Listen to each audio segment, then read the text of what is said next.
There we go. We're recording. I'll just share the screen now so you can see that. Go Emmett's allowed to record. Wonderful. Oh, there we go. There's Emmett's chart right up there. There we go. There's that thing. So we're on the last nakshatra now. We're on Uttarapada. Or no, sorry, we're on Revati. Sorry.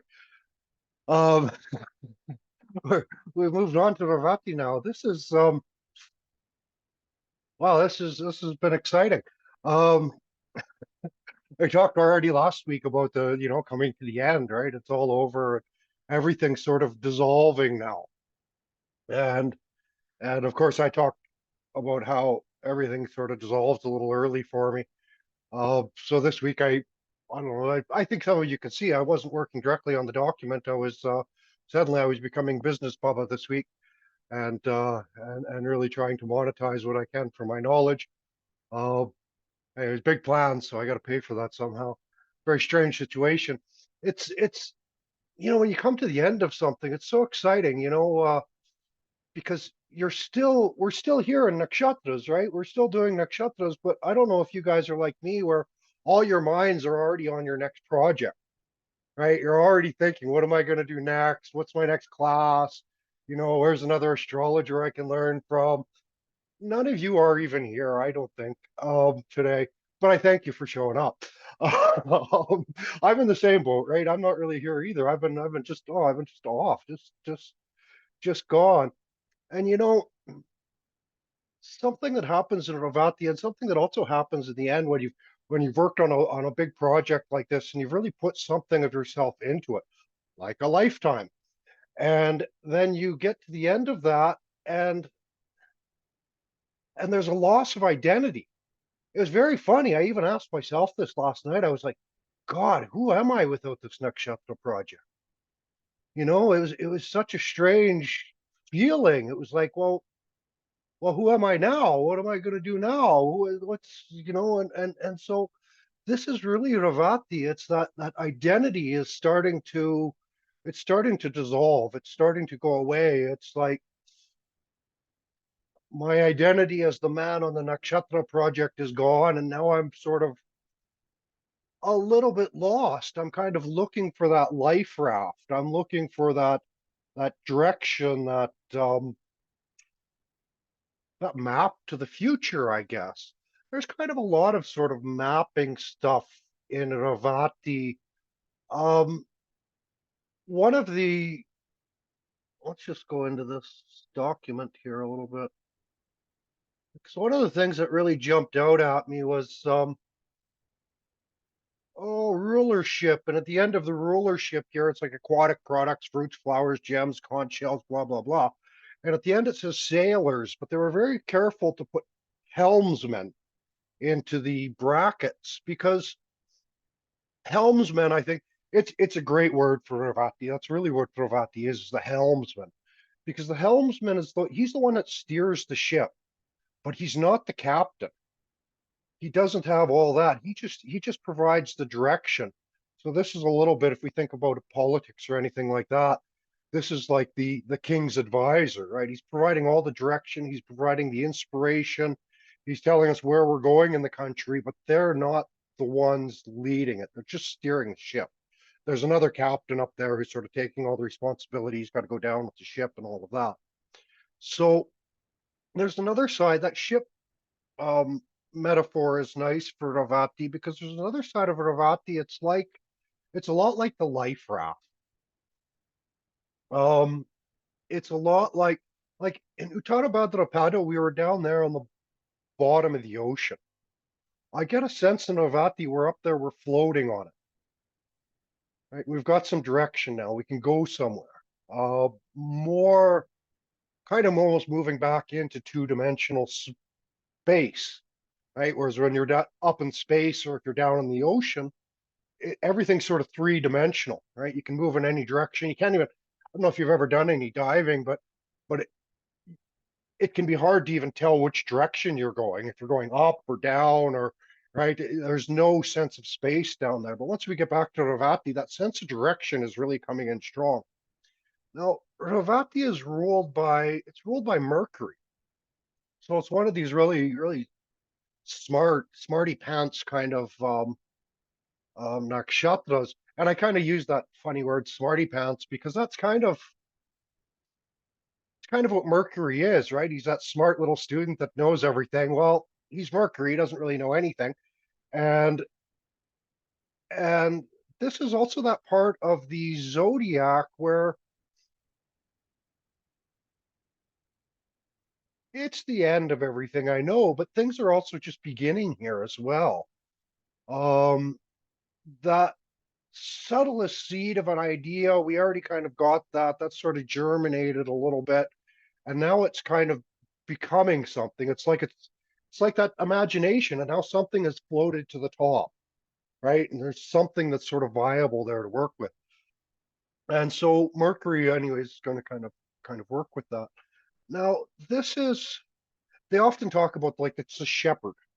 Um, this is again, it's like the pastor. I don't know how well, I don't even know Christianity very well, but a lot of people know this much that there's a big difference between a priest and a pastor, right? The priest is the big man wearing the fancy suit, going up there. The church has said you can speak in the name of God and all of that. And this is more the pastor, right? The one who he's not ordained by the church. He's just some dude in the neighborhood, very casual. That's that Mercury sort of casualness that comes in here. Um, I kept hearing, oh God, what's that guy's name? On The Simpsons, there was that neighbor, that Christian neighbor. Hi, diddly do, neighbor. Um, that's very that's so Revati. And to make up those little words, like fill in those things like hi diddly do, that kind of thing is very sort of Revati. It's very lyrical and musical the way they kind of express themselves. And there is another side, like if we look at that Ned Flanders, that's his name on Simpsons. If we look at that relationship of Ned Flanders, like Homer Simpson's always borrowing his tools and he never returns them and he's stealing things. Everybody just treats Ned Flanders like crap. And he's always like, hey, diddly do, neighbor, how are you? He never loses that sort of sense of optimism. And that's so Ravati, right? Ravatis are these kind of people. This is like the pastor. This is like the person in charge of the youth choir at church is another very good sort of symbol for this, or taking care of the youth groups and things like this.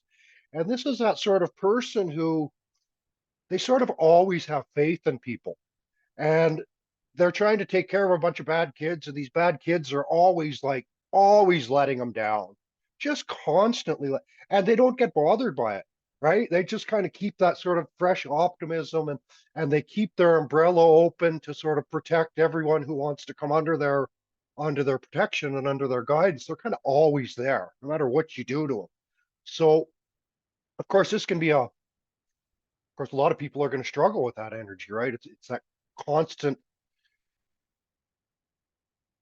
they're constantly sort of trying to help, right? In that kind of situation, well, you can't help other people unless they want it. Well, these guys, they've got their net. It's always open. It's like the church. If you go into the church, you'll get sanctuary. And that's kind of this Ravati sort of situation here. Now, this is also, maybe it's the Mercury. It must be the Mercury. A lot of similarities here to the Giesta. Um, just in that turning, like Jesh does the circle, right? The Oribus, the snake eating its own tail, and it has a lot to do with the cycles. And Ravati also does too. It has a lot to do, I think, maybe with the moving of the cycles. It's that revolution, right? It's that the wheel is taking another spin. Um, yeah, kind of just setting up for that next spin of things. Now, we see a lot to do here with travelers. This is in a lot of ways. It's that in between space between one world and another. And so it's a very open, very sort of free space. Um, Barbara Pijan, I don't have any quotes from here on here, but actually I've used her quite a bit for studying astrology. She kind of said the innate sound sensitivities to parsity, rate, rhythm, intonation, and the fluctuation of sonar wavelengths gives a powerful gift of intuitive communication. And that's really what we're working, parsity, rate, rhythm, intonation, all that sort of lyricism that goes into the way we speak, right? Just the fun, right? The high diddly do, neighbor. Um, God, I haven't been able to get that out of my head all week. I might be making me crazy. Um, Ned Flanders in my head. Can't get much worse than that. Oh, so we get this idea, the one who inspires is Sage Kraptu.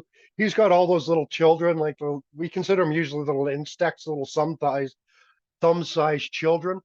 I get a sense that this sort of relates a little bit with language as well. Like this is really creative place for language, right? And if you take language, you start breaking it up into the suffixes and prefixes, it's kind of like you have a bunch of thumb-sized children, right? And so this is really that area where everything's around, and it's more concerned with the rhythm of those syllables than it is concerned with the actual meaning of the syllables, right? There's a certain feeling that's given off by the words. There's a certain feeling that Revati wants to express.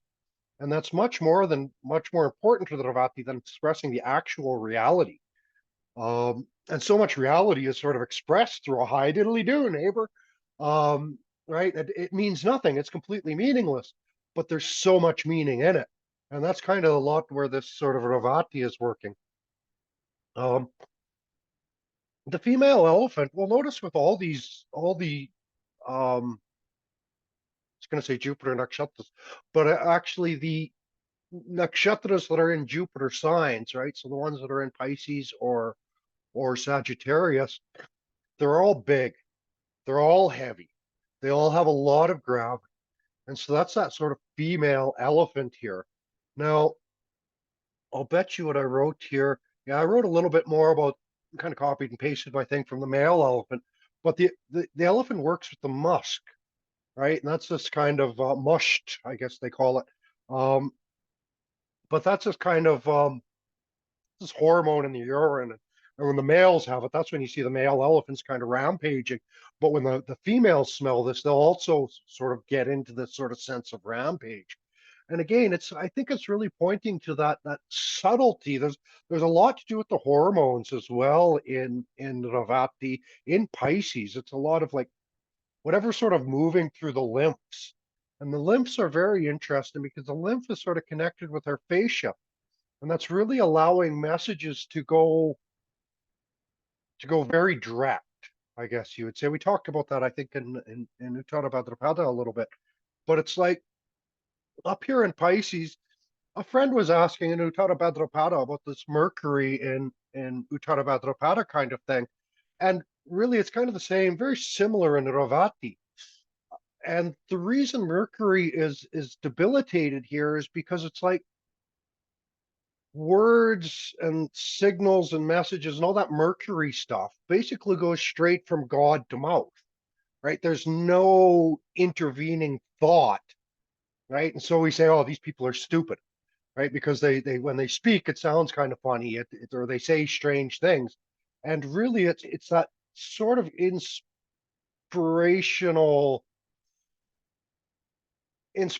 language, I guess. If you put a Ketu with this Mercury here, I'm almost positive you're going to get someone who's channeling and things like that, right? Really direct, no filter at all.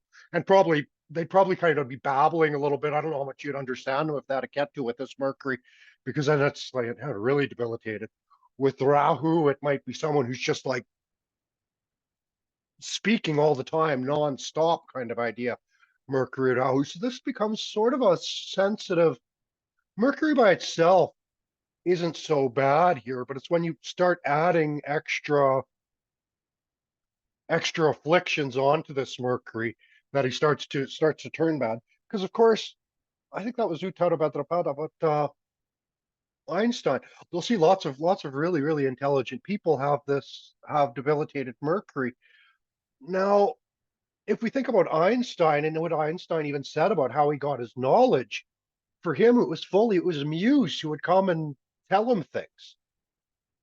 Now, I know this is he's talking about that, but there's so many similarities. So I'm going to use Einstein as my example, anyways. Um, because what's also sort of happening with someone like an Einstein is, well, he came up with this theory of relativity, and as far as I've been able to read, there's maybe five people on the planet who can actually understand them. So that's that other side of Mercury coming into these Pisces Nakshatra. Now I'm just going to jump to Mercury and Revati because that's what we're talking about here. And you can see like guys like Hans Christian Andersen with a Mercury and Revati. Uh, we see some judges, some human rights judges, and people like that with this. Shakespeare, for crying out loud, with Mercury and Revati, and so you can see that there becomes a lot of inspiration in the messages. Shakespeare's an interesting one here because, again, I can always be proved wrong. I learned my stuff. I was in college a long time ago. But back in those days, they told me Shakespeare had the biggest vocabulary of anyone in the world, right? And that's really what he did. Like he made up so many words in the English language. They came from Shakespeare. And so that's really that Ravati, right? Just kind of putting things together and really, it's not quite, we're not quite at Ashwini, right? Where things are really popping up out of nowhere all the time. But this is a very, very fertile ground for anything to pop up. It's like potential energy at its very peak in a sense. It's like you throw that ball in the air and it's stopped at the top now, right? And it's full of potential. And it's kind of imminent that something is about to come from that potential. And so that's sort of the Ravati is at that moment of imminence just before something kind of comes out of our mouth in a way, or that an idea actually starts coming manifesting itself into this world. So we're right kind of on that line of manifestation here. And so you get these great, like Shakespeare, Charlemagne, great kings. Charlemagne, of course, traveled with philosophers and things like that. Uh, you get also in Mercury, I found a lot of sports players had this as well, right? That I said all these nice things, Shakespeare with his big vocab and stuff. And then you got a lot of kind of big, dumb jocks that have this. Um, and they're very good at sort of repeating platitudes and saying a lot. Like I remember when I was a kid, we always used to make fun of these sort of sports interviews. There's just sort of set pattern. Yeah, we tried really hard. Yeah, it's really too bad and we lost it. There's these things that they sort of just always sort of say about winning, or they always say it about losing. And so you get a lot of that kind of thing coming out of Mercury and Revati as well. These kind of platitudes. We see some astrologers and things like that as well have these placements. Some really big astrologers actually have these placements. And this is also kind of a really good place for especially doing these kind of writings for astrology. Uh, Again, I don't want to call astrologers platitudes, but you get a lot, especially if they're dealing with the say the transits, right? And the first year you're an astrologer, you sit down, and every time there's a full moon, you sit down and you make this big write up on the full moon, and you post it online, and and anyways, you get a nice response, and you're very happy about this. And then the next year comes, and you realize the full moon, it's the same as last year, actually, right? And so you kind of get into these. A lot of astrologers do this, where you're just kind of, oh God, I've done a lot of my stuff as this as well.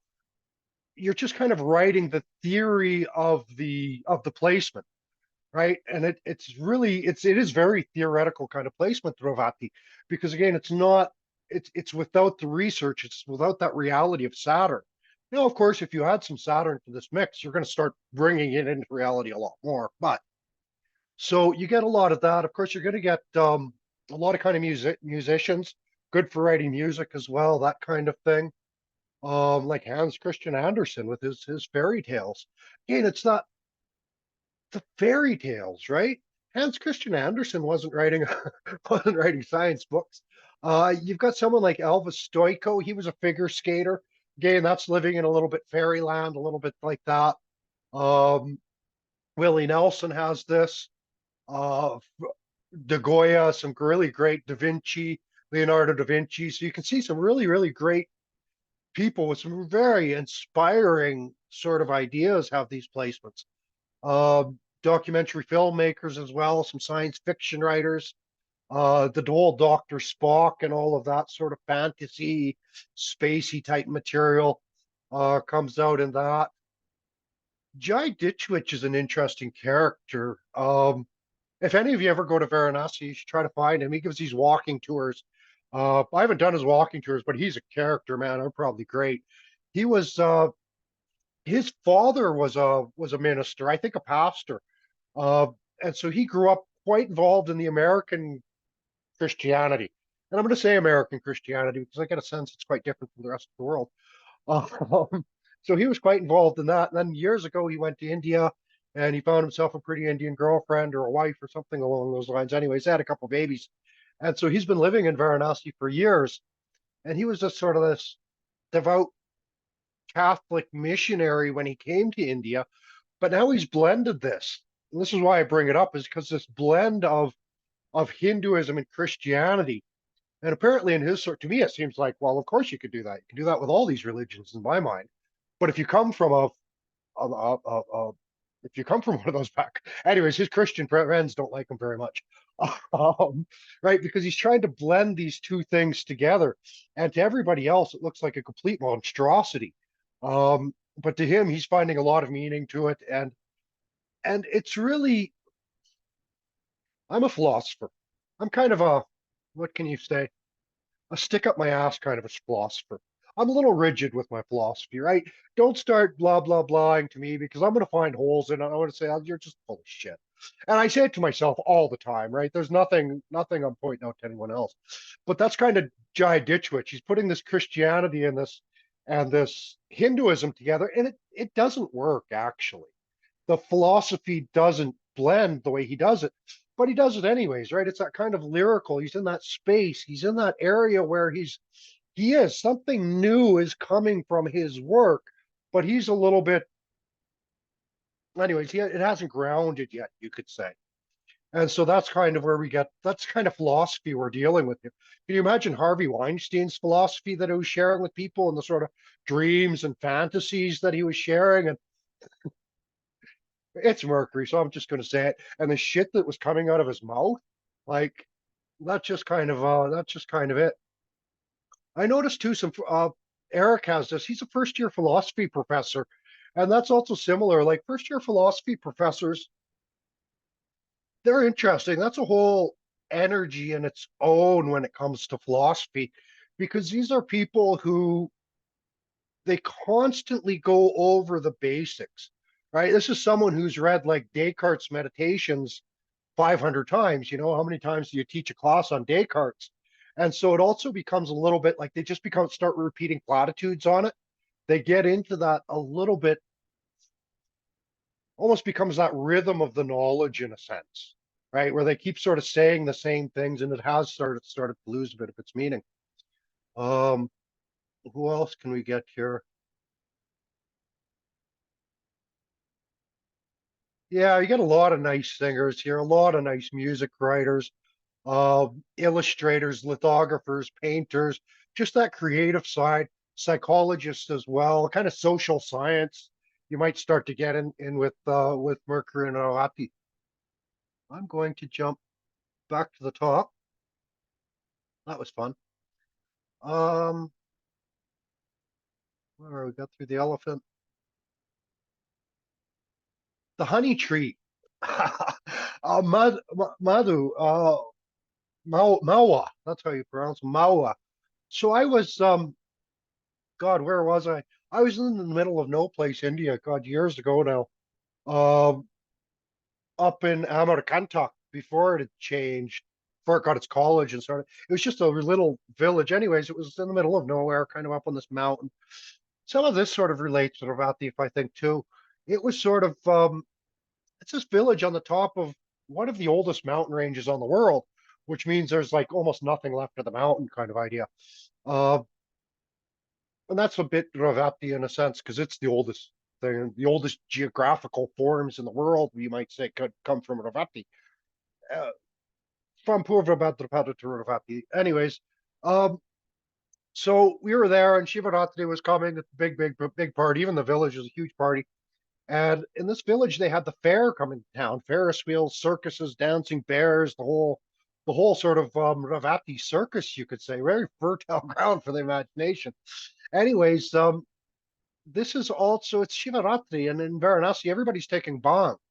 But I was up. This was a tribal area, like hardcore tribal part of India, and so they don't take bhang; they drink mala. And mala is a lot like Jägermeister, I guess. This very it's a booze made from forest herbs that nobody could tell me what it was made from. Later, I found out there was a mawa tree that they make it from. But they make it from this, and it's all illegal, and it's kind of homebrew. And me and my friend had a very strange friend. This is a little bit Ravati as well. Um, I'm pretty sure he was a gangster hiding out, and really good place for a gangster to hide out because I guarantee you nobody looked for him there.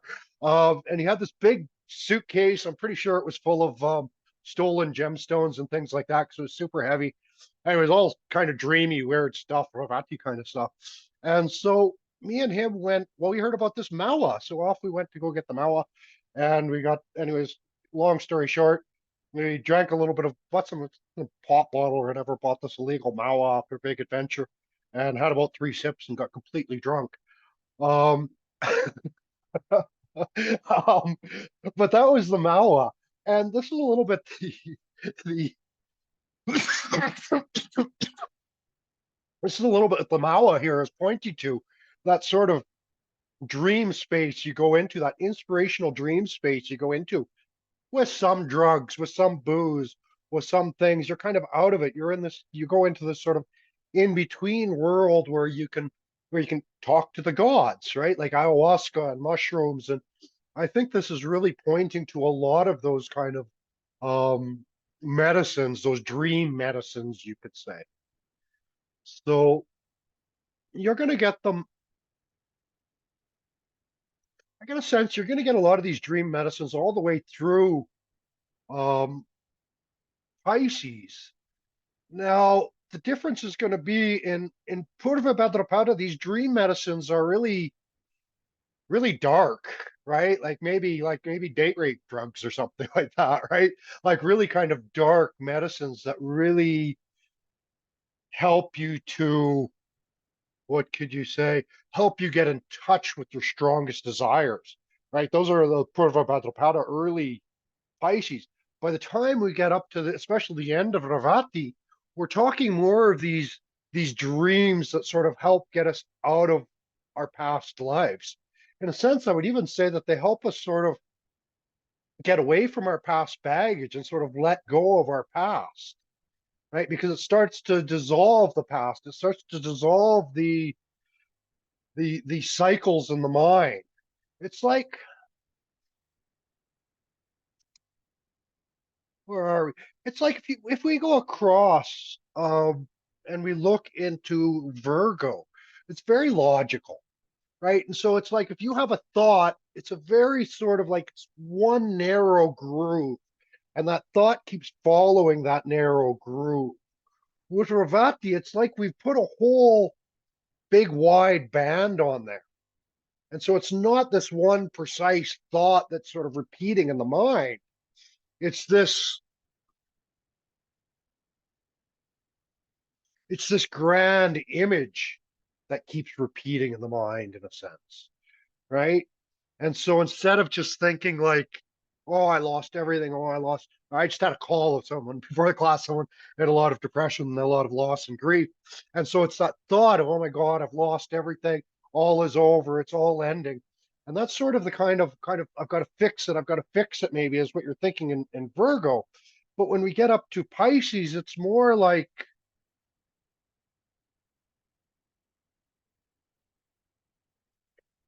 maybe it's more sort of realizing the freedom that that loss has brought them. And so Revati is sort of starting to drop that loss and move forward into the future. Now, this is also kind of a,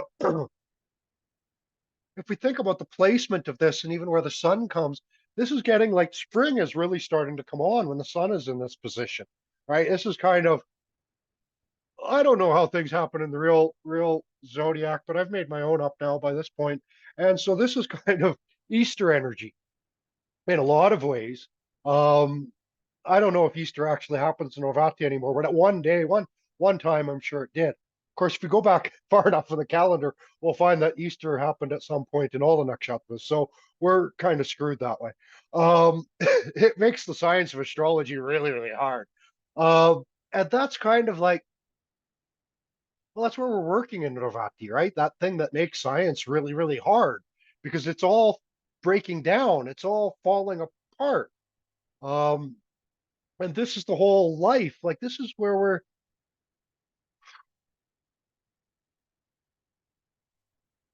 so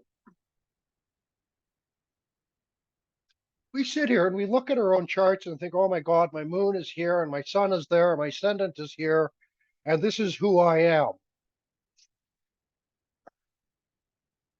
Our job as spiritual people is to incorporate all of these nakshatras, right? It's like where the planet is, that's where we're starting from. We have to get around that whole zodiac and come back to ourselves again in order to complete ourselves, in a sense, in order to kind of, in order to have experienced what we actually have inside, to experience our potential, to know ourselves, to geez, that's the whole spiritual project is to make it all the way around the zodiac in a sense and incorporate all of those things in our lives. Like might have noticed, like as you're studying the nakshatras and you're looking at some nakshatra that you have no planets in there. You look at your Navamsha, you have no planets in there, but you're thinking, geez, I've got a lot of that energy in my life, right? And we do. We have all of these energies in our lives. It's not like you just have nine energies and the other 20, sorry, 18 are just done, right? We have the whole, you are Kalpurush. You are the body of the Deva. You are the your soul. Your soul is Shiva. Your soul is the potential of the whole universe.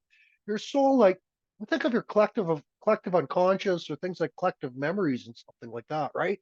And so it's all there. Like there's nothing from any piece of time that isn't accessible. And that's sort of Ravati. That's like everything is there. It makes it a little bit hard to talk about Ravati as well, because I get a sense that like all 27 nakshatras are all coming together in Ravati. This is the full Monty, you could say. So, so this kind of thing we can see when the transits very relaxing days, like Easter, right? Going to egg hunt in the park. There's a lot of connections as well to this. Migrashirsha and Ravati, they have some similarities as well, I found, because Migrashirsha is the map. Um, Revati is, well, I think we already had the compass back in Sagittarius. So you had the compass back there on the map in Pisces, but this is kind of the one who's doing all the steering. This is the one finding the directions, navigating the map in a sense. And so you get some, anyways, a lot of similarities to that and things to relating with navigation. Um, Balarama, not sure about Balarama here, but he does have something. Balarama is the one who he does all the trenching and that sort of stuff. Because Balarama is the son of Rohini, it increases the transcendental bliss of others.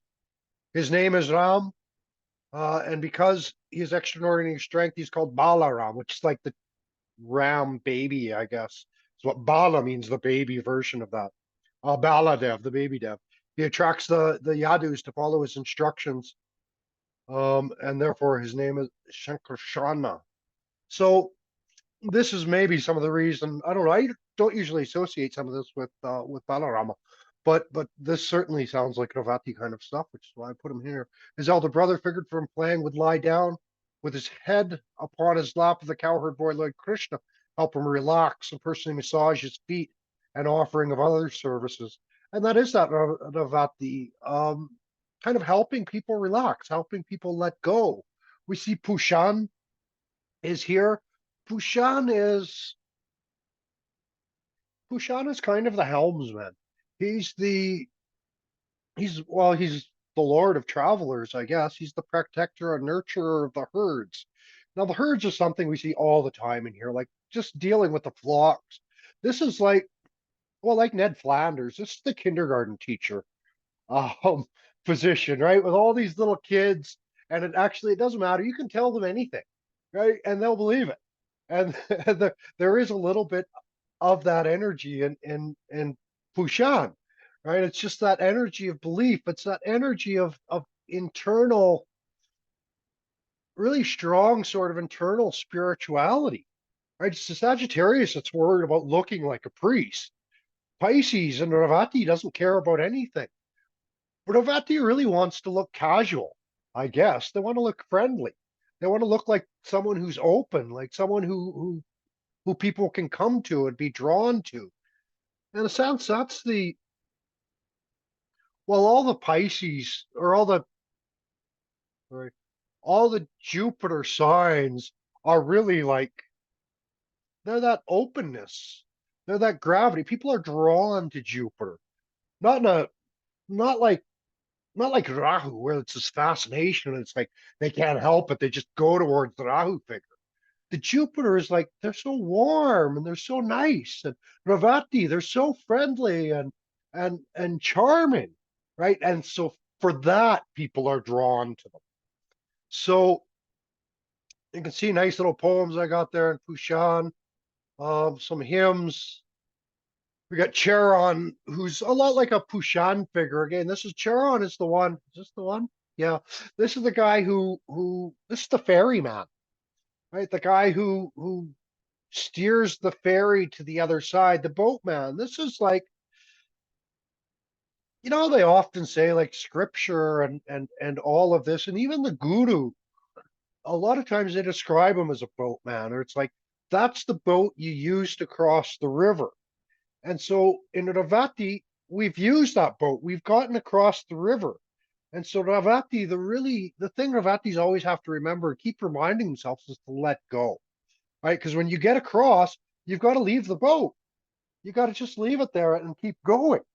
And so that's kind of where we're at. Is Revati is like you just got the boat to the other shore, right? Or you're getting there. Maybe the end of Revati, you've gotten to the other shore, and it's kind of a sticky place. There's a lot of attachment in any of the Jupiter signs. There can be a lot of attachment, um, but there is. This is like well, it's like the kindergarten teacher.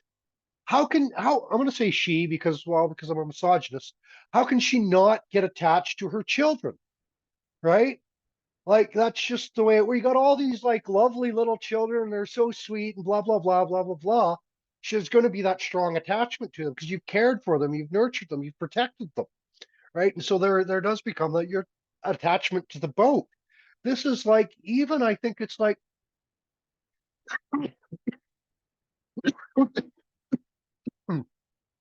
sorry, just excuse me.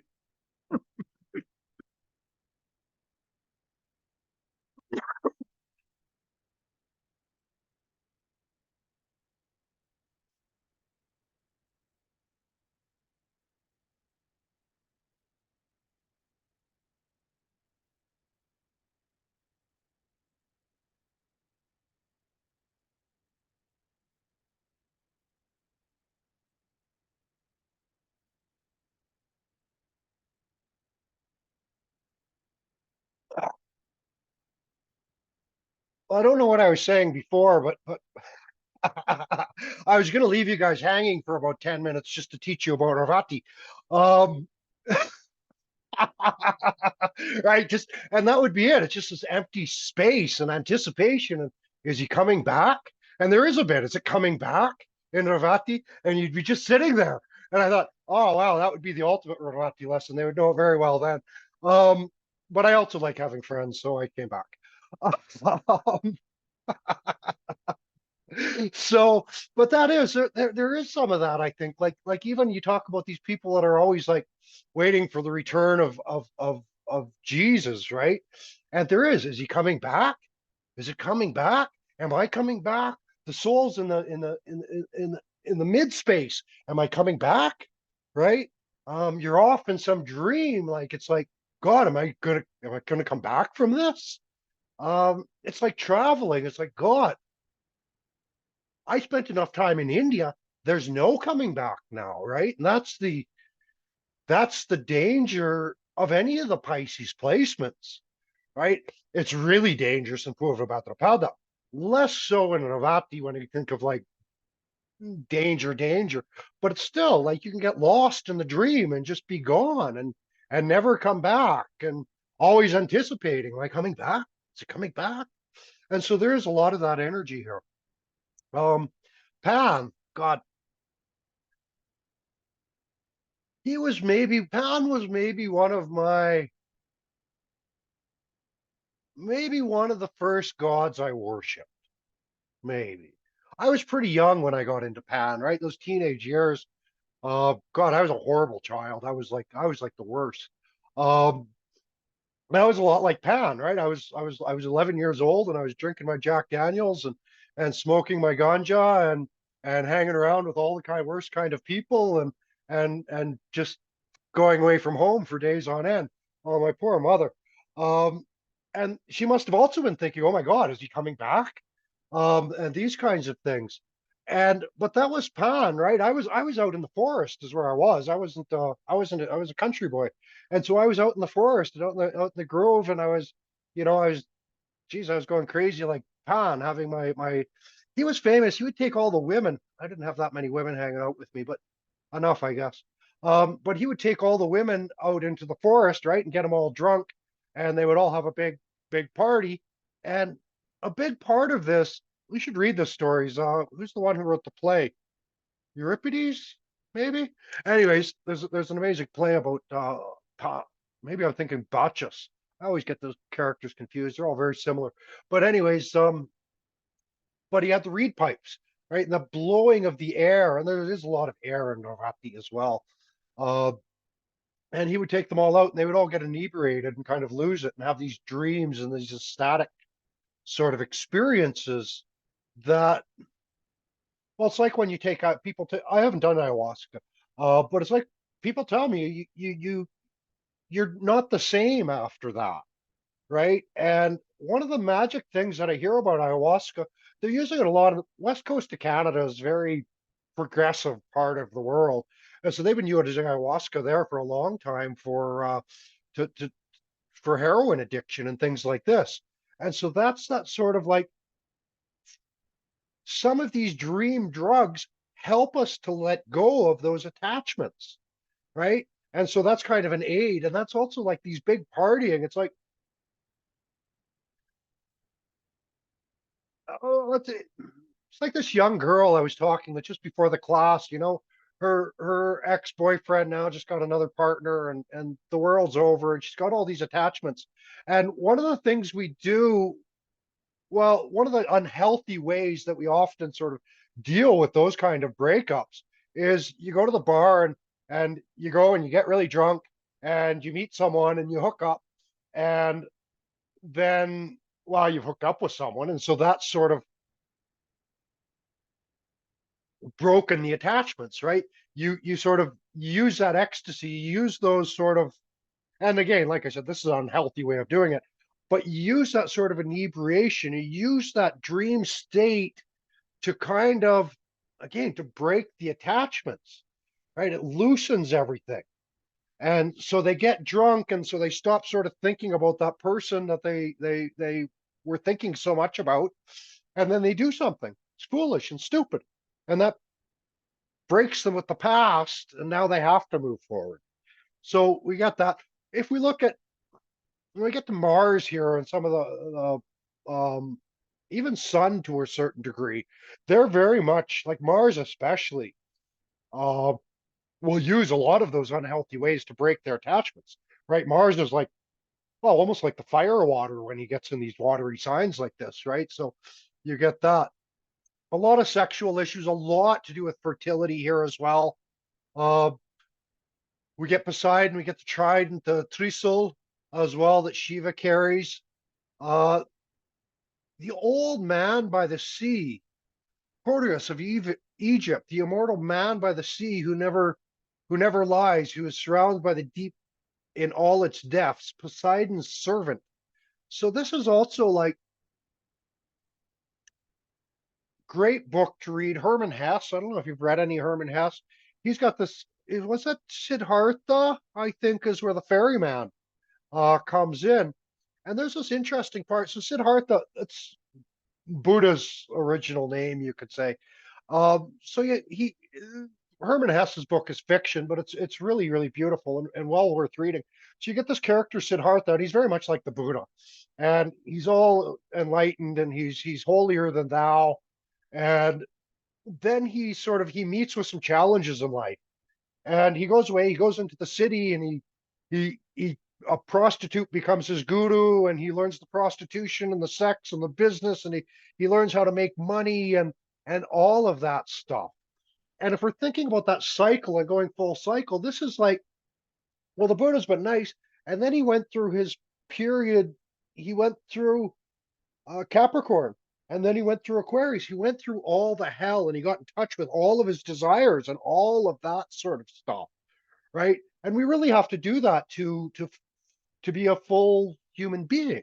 And so he's gone through all of that, and that's almost like, I don't know if that's like, again, we're all a different, starting at different sides, but if we're Aries, this becomes towards the end of the whole cycle as you go through all those desires and the sex, drugs, rock and roll, the money, the greed, all your desires get fulfilled, and you realize, oh, that's not working for me. Hmm, that's not working for me. And then you get back to, by the end of Pisces and Revati, this is almost where Siddhartha has gone back to the river. He's got all his lessons about all his desires. He doesn't need any of that stuff. And now he goes back to the river and he just listens to the water, just listens to the flow of the current.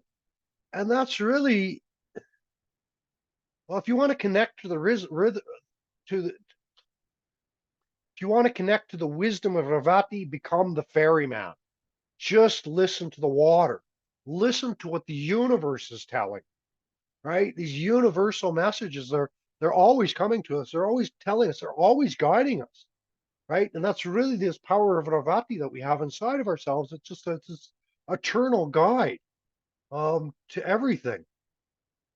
So, of course, Jesus, the Good Shepherd, Son of Man, prophecy against the shepherds of Israel, prophecy to say to them, this is what the Lord says: woe to you, shepherds of Israel, who only take care of yourselves. Should not shepherds take care of the flock? So that's really what it is. There's actually becomes a lot of self-sacrifice in this. Um, but it's funny.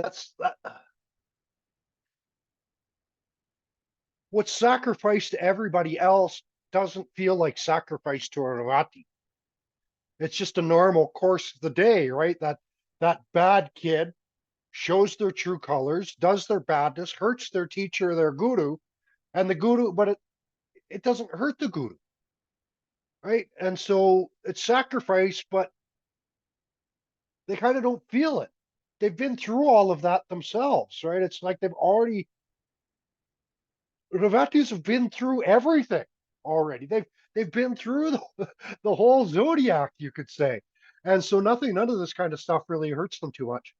Lots of quotes on the shepherd. King David also had his shepherding stuff. We get the drum, and this is really the drum marking the beat, the parsity, the rhythm of everything. The fish is going two ways. This also brings us a little bit back to, well, the fish, of course, has so much meaning in religion, especially Christianity. In ancient times, the symbol is the fish. I dealt with it in one of the other nakshatras, the symbol of the fish. Um, but it's that water. It's that like, look, the fish is, there's a few things about the fish. Fish are amazing. Um, early civilizations that lived by the water, lived by the ocean, places where there was fishing, that was like, out of all the hunters and gatherers, these guys were like, they could just sit around and do nothing most of their lives. These were the dreamers of the hunter and gatherers, right? It's like, I went to I traveled to this part of India called Nagaland. It's way in the Northeast India, and it's kind of like border of Myanmar and India and China.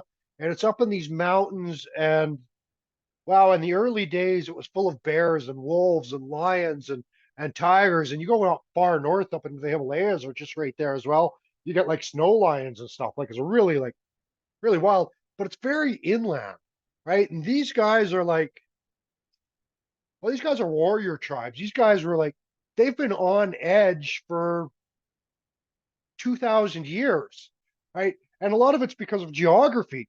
And it's the exact opposite of these fishermen sitting by the ocean, sit around and do nothing all day. These guys are in the middle of the jungle, one of the most dangerous jungle areas in the whole world, with like everything wants to kill you, including the humans. It was like every hilltop was a different tribe, and every tribe wanted to kill each other, and every tribe had its own language and its own signals.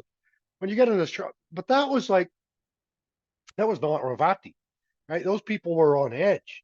The Ravatis are like, they just like throw a net out, and they've got enough to feed the whole village for a week, and so the fishermen kind of folks, they had lots of time to just dream, right? And so that's what Ravati is doing. They don't have a lot of worries. Things are kind of provided for them in a sense. Um, and so they can just sort of dream. So we've got a lot of key points, blah, blah, blah, blah, blah, blah, street preachers, whales, all kinds of stuff going on. We'll get into the ascendant here. Now, as usual, I'm not going to deal with the ascendant. Someone, someone brought this up to me. I think it was Kat, maybe said it. And anyways, I don't know who it was, but anyways, they were studying with another astrologer, and they mentioned just studying sort of the ascendants and how people look. And and I kind of went, oh God, wow. How do they do that?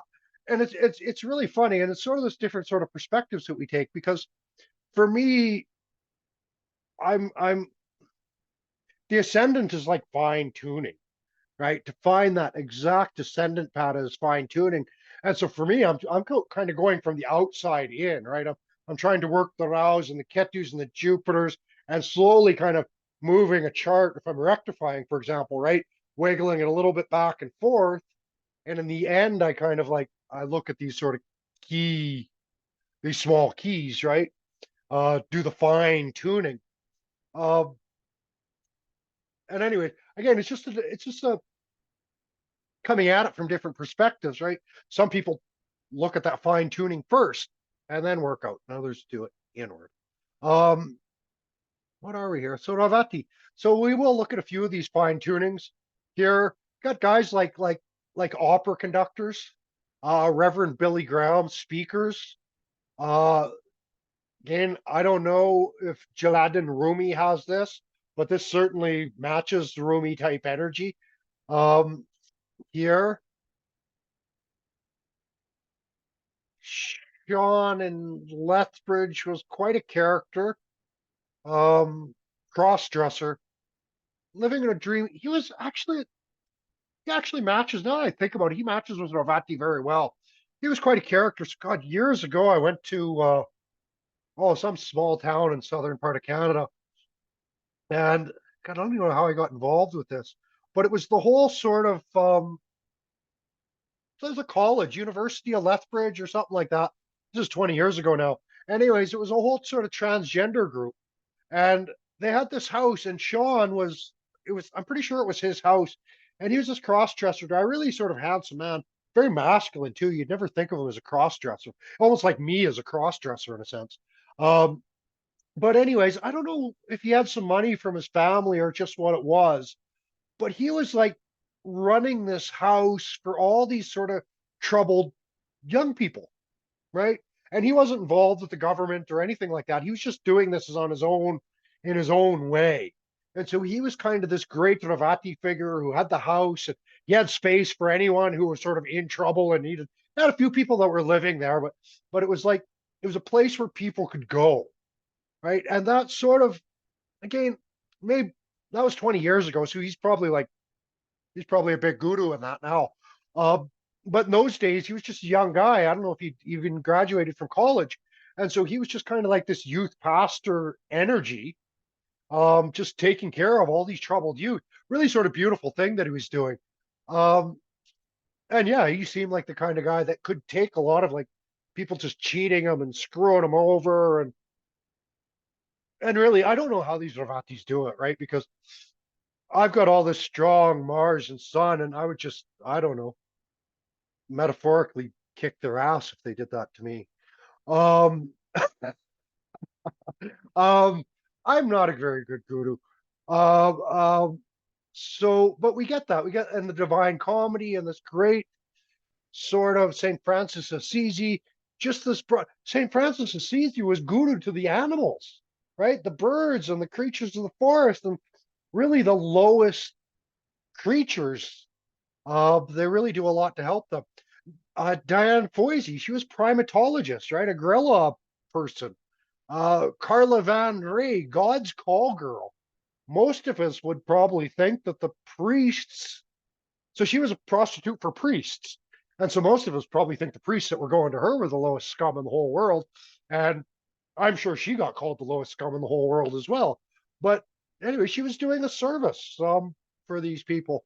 So very interesting sort of positions here in the Ascendant. We'll scroll along. Here's our Sun in Revati now. So Sun in Revati is going to be very well. Pushan is actually he's one of the Aditis. So in a lot of ways, Revati is a Sun nakshatra. Um, so it is very bright. It's like again, it's like Easter energy. It's like spring. It's like the sun. He's already passed his lowest point. He's already passed all those dark months, and now the sun is starting to shine its nice warm rays, you could say. And so there's not a lot of that energy like the spring when all the bunnies are like doing their little bunny rabbit thing and making a whole bunch of new bunnies, right? That's kind of why we celebrate Easter. And I did find that I found some of that bunny energy in Ravati. And it's very sweet energy. It made me giggle when I found it. And that's what the bunny, I think, is supposed to do, right? It's such a sweet, gentle kind of a creature. There's a lot of procreative potential here. It's probably a really good word. That's one of Jupiter's sort of superpowers is procreation. He rolls over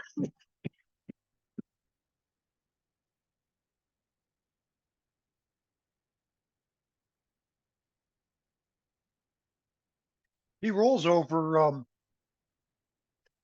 well Jupiter rolls over a lot of the fertility, a lot of like growth hormone type stuff we might find here. Oh yeah, what was the other? I found another hormone here.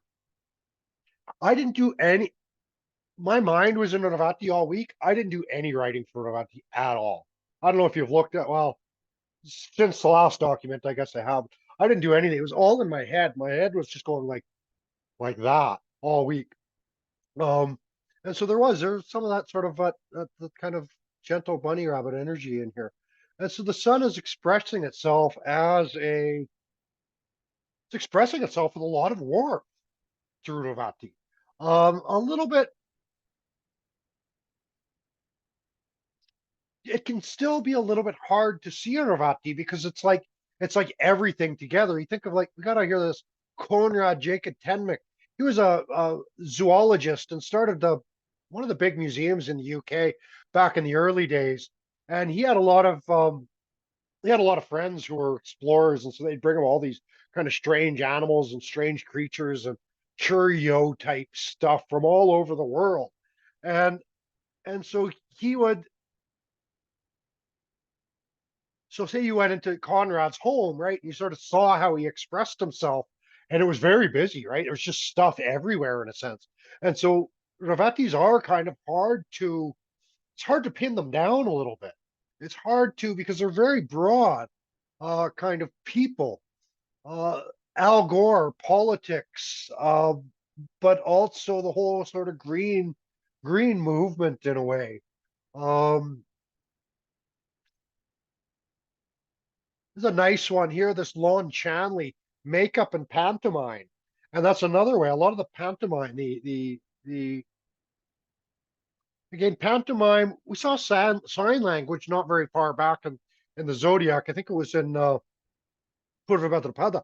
But here in pantomime, you're getting, it's not, pantomime isn't sign language. There's no rules for it, right? But it's like that game, right, where everybody gets up and you're trying to act out and people have to guess what you're acting, guess the phrase. And that's sort of Ravati. It's that expression where like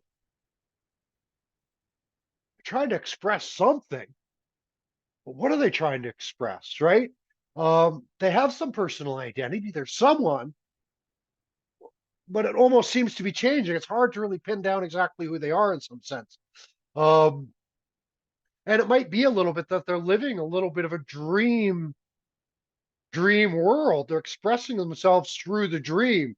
Someone like I see Deva Premal and Celine Dion here, and they're interesting characters. Both, I don't know if you haven't heard either of their music, you should listen to both of them. These two ladies have like they have the nicest voice in the world. Nobody has a nicer voice than Celine Dion or Deva Premal. I don't know who's better out of the two of them, but they have the most. Their voice alone will carry you away to other worlds, right? It's really incredible what they do with their vocals. It's just so beautiful, and that's that expression and the sun coming out through the expressing itself through the dream. This is like I get a lot of like visceral stuff, so I have to describe this to you. Is the only way to do it. It's like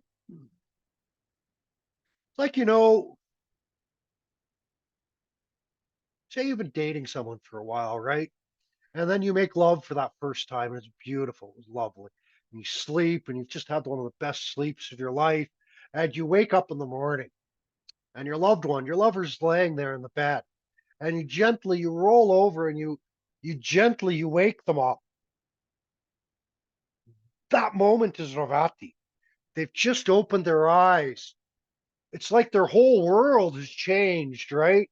And they're still not really sure. And they open their eyes. They're not sure if it was all just a dream or if it's reality. And it's a very gentle space, right? Very safe space, a little unconnected from reality, but they're just starting to figure out like, was last night just a dream that we had? And so that's that expression. Their son here is expressing themselves from that space, from that dream territory. And this is how Deva Premal and Celine Dion are able to,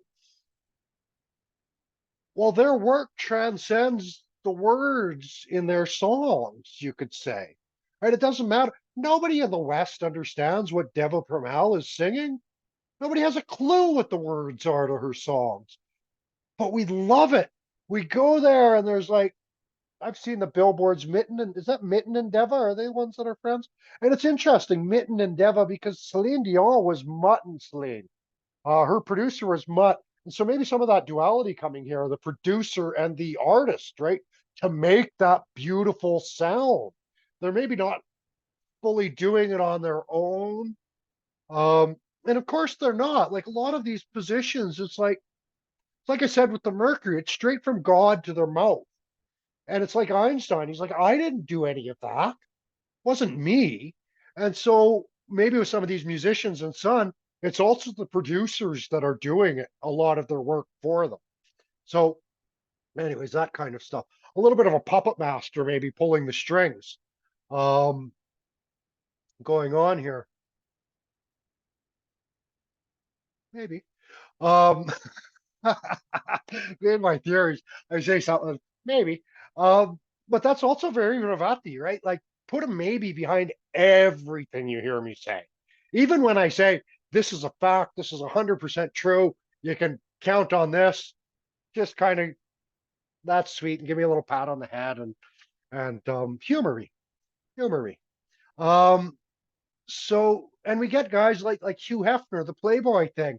There's our bunnies. There's our Playboy bunnies. Um, and that was a whole thing. Like back in the '80s, the Playboy bunny was a huge thing. Like that was all the rage, was the whole Playboy bunny thing. And so that's that whole Easter thing as well.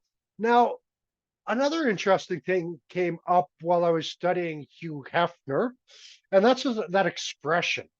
And so we talked about their expression. We talked about that moment, like they just woke up. They're expressing themselves from a dream. Hugh Hefner lived in pajamas, right? He was always wearing the robe or the pajamas. And then I was studying that. An interesting thing came up with, again, well, the pairings of things, right? Because when I was looking up Hugh Hefner and I was trying to get more into the kind of clothes he was wearing, Hugh Hefner Halloween costume. Apparently, it's very, very popular. Or you get the silk robe, right? The husband or whatever, the boyfriend puts on the silk robe. The wife or the girlfriend puts on her little bunny ears and her little skimpy little costume. Um, and they're living, that's the dream, right? That's like living the dream. You don't even have to get out of bed. Um, and that's what Revati is expressing itself through. Now, it was funny when I looked at Hugh Hefner. Well, this was second house for Hugh Hefner, I'm pretty sure. Let's just scroll that down and have a look. Make sure I'm not lying to you. Yeah, so what was interesting, if Hugh Hefner, this is second house. Second house is our image, it's our style. And so that's really bringing that style, that image of Sun and Revati out. The funny thing is, he's wearing all these pajamas. Everyone I know who wears pajamas is a spiritual person. Iana, Tresta, Villa. You see, like a lot of the big gurus, just these flowing robes and this kind of stuff, right? And you'll see a lot, I think, with any of the Sun and Navati placements when it comes especially strong when it's their style, it's their image, um, that way. And so that's Sun and Navati. It's like expressing themselves from their pajamas, right? So it's a lot of comfort to express themselves with Sun and Ravati. It's not as deep and buried, say, as Purva or Uttarabhadra in Pisces. Now there's a lot of confidence. Again, it's an Aditi, it's a sun placement. So the sun feels pretty good here. It feels like they can really express themselves. Again, it's like you just woke up. You can say anything can come out of your mouth. Um, so we'll get a lot of that kind of energy here. Scroll back up. The name that keeps coming up all over the place, Olaf Kolzig. This is one of the names. This whole work, this name is so frustrating. Everywhere he appears, I'm sure he doesn't belong there. Even when I see him just generally in Sun and here, I'm like, what is Olaf Kolzig doing? He was a hockey goaltender. I don't know anything about him other than he was a hockey goaltender. And so, but his name is all over this document, and I don't know what he's doing in any of those places. Um, that's kind of Revati. It's this dreamy, like it's this dreamy other world. Um, so if you want to, I think I don't know if he had a birth time, and so if you want a challenge, try to rectify Olaf Kolzig's chart for me. Um, he's really annoying me every time I see his name. It's like, oh, there he is again. And then I try to like fix it all the time and try to fix his name, all this document, and no luck. And so here he is, and maybe this is that Sun and Revati, right? Just hard to pin these people down exactly. Um, I've said a lot of nice things. Anton LaVey, the Church of Satan, is always here, right? Catherine of Siena, she was oh, I'm sure plenty of people called her a witch back in the day, right? The mystical marriage of Jesus, like, and that's really in a lot of ways that's what Revati is. It's a mystical marriage. There is some kind of a mystical partnership somehow. There's that duality comes in there. Um, Ravi Shankar. I gotta look this up. Ravi Shankar is another name that I find really annoying because there was Ravi Shankar who was the spiritualist, the art of living, I think. he was involved with. And then there's Ravi Shankar, who was the musician. And so there's two really, really famous Ravi Shankars. I can't remember which one this is. But again, that's kind of that Revati, right? It's like, what kind of shit is this guy feeding me? Yeah. Um, so there's Revati.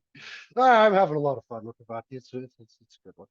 Um, and that's really like all of this astrology. I've said it so many other places. All of this astrology, all this mysticism, all this like Rumiism, um, all this mystical marriage, Rabindranath Tagore's sort of poetry, all of this stuff is,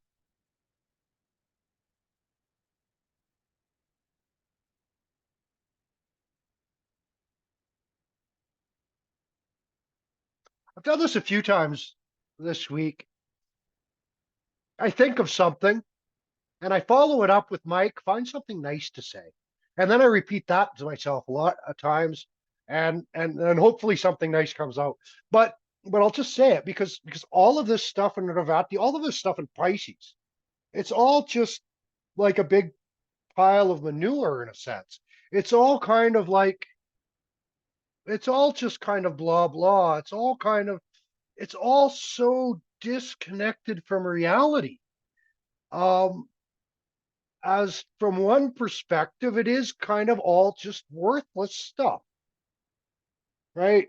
From the materialistic perspective, right? It's all just worthless junk going on here. Um, just piles of crap on top of piles of crap in a lot of ways. Um, but in a lot of other ways, it's more real than reality, right? It's like the myth. The myth is these mythologies are these stories that are real in all times through all ages. But the myth itself is just a fooey thing that somebody came up with, right? And so that's kind of that's that duality of Revati. It's everything and it's nothing. And they're both those sides are really, really quite strong here. Um, we get so many powerful placements like Martin Luther and King Henry VIII. Interesting to see them, even to see Julius Caesar up there, because all three of these characters, and I'm gonna go with Medici as well, I guess, but all three of these characters were very well, especially the two in the middle, were very much involved with changing the Catholic Church, completely like bringing these massive. Here's the Rev and Revati, bringing massive revolutions to people's beliefs. And that's really what Revati does. It's a revolution of belief.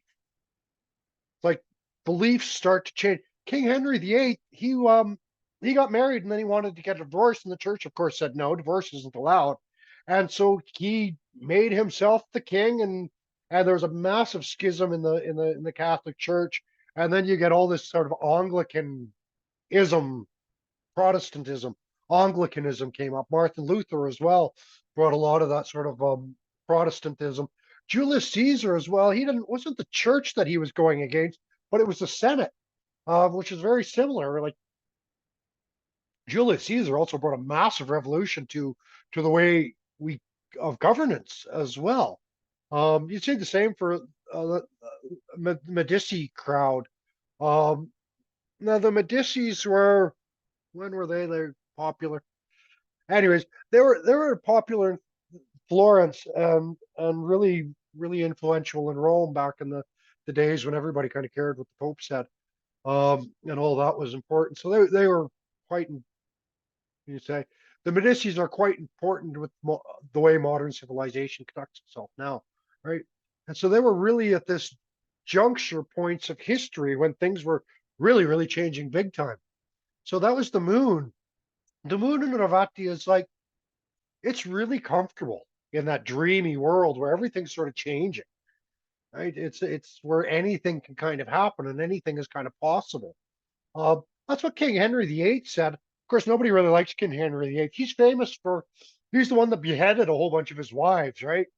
Um, just a good way to get rid of them, I guess. Can't divorce and take their head, and then that's done. Um, but he was sort of living in this sort of world where he could do anything, right? He was a king, but he declared himself a god. Right? That's kind of that space of Ravati. Um, is a little bit like that. I don't know if Jeffrey Dahmer, the serial killer, if he felt the same way, really sort of started to feel himself like a god. Interesting to see someone like Stevie Wonder here, blind guy. Uh, Blindness is sort of interesting. Um, because you have to tap into the imagination a lot and really use the imagination to understand the world around you, I guess. And so there is a lot of imagination here to understand that other world.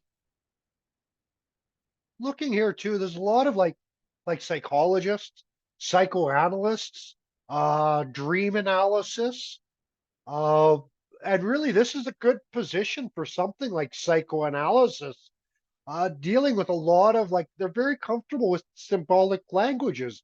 That's what makes a good poet, for example. That's what a lot of astrologers are doing, just dealing with the symbolic language. Um, Swami Lakshman Jew, he's the guru of of he's the guru of my guru. He's the guru of, as far as I'm concerned, the guru of all the gurus. Swami Lakshman Jew, his philosophy is very interesting because it goes into this beyond. He goes into this. Swami Lakshman Jew, what he's done for me is so I grew up in the forest. So I grew up with this kind of Native American type spirituality. The spirits were everywhere, right? Really almost a Ravati kind of world myself. Uh, Swami Lakshman Jew explained all of that for me, I guess is the best way to put it. He made me understand his philosophy describes magic. It's really what Kashmiri Shiva philosophy is. What really the deep tantric philosophies they're doing is it's the philosophy of magic. It's how magic works. And so that's what makes something like the philosophy Kashmiri Shivaism so difficult to sort of study because getting it means you can't explain it. Right. So when you understand the philosophy, you kind of have to like that's when you put your pen down and you're like, okay, I get it. Right. So getting it means you can't say anything in a sense.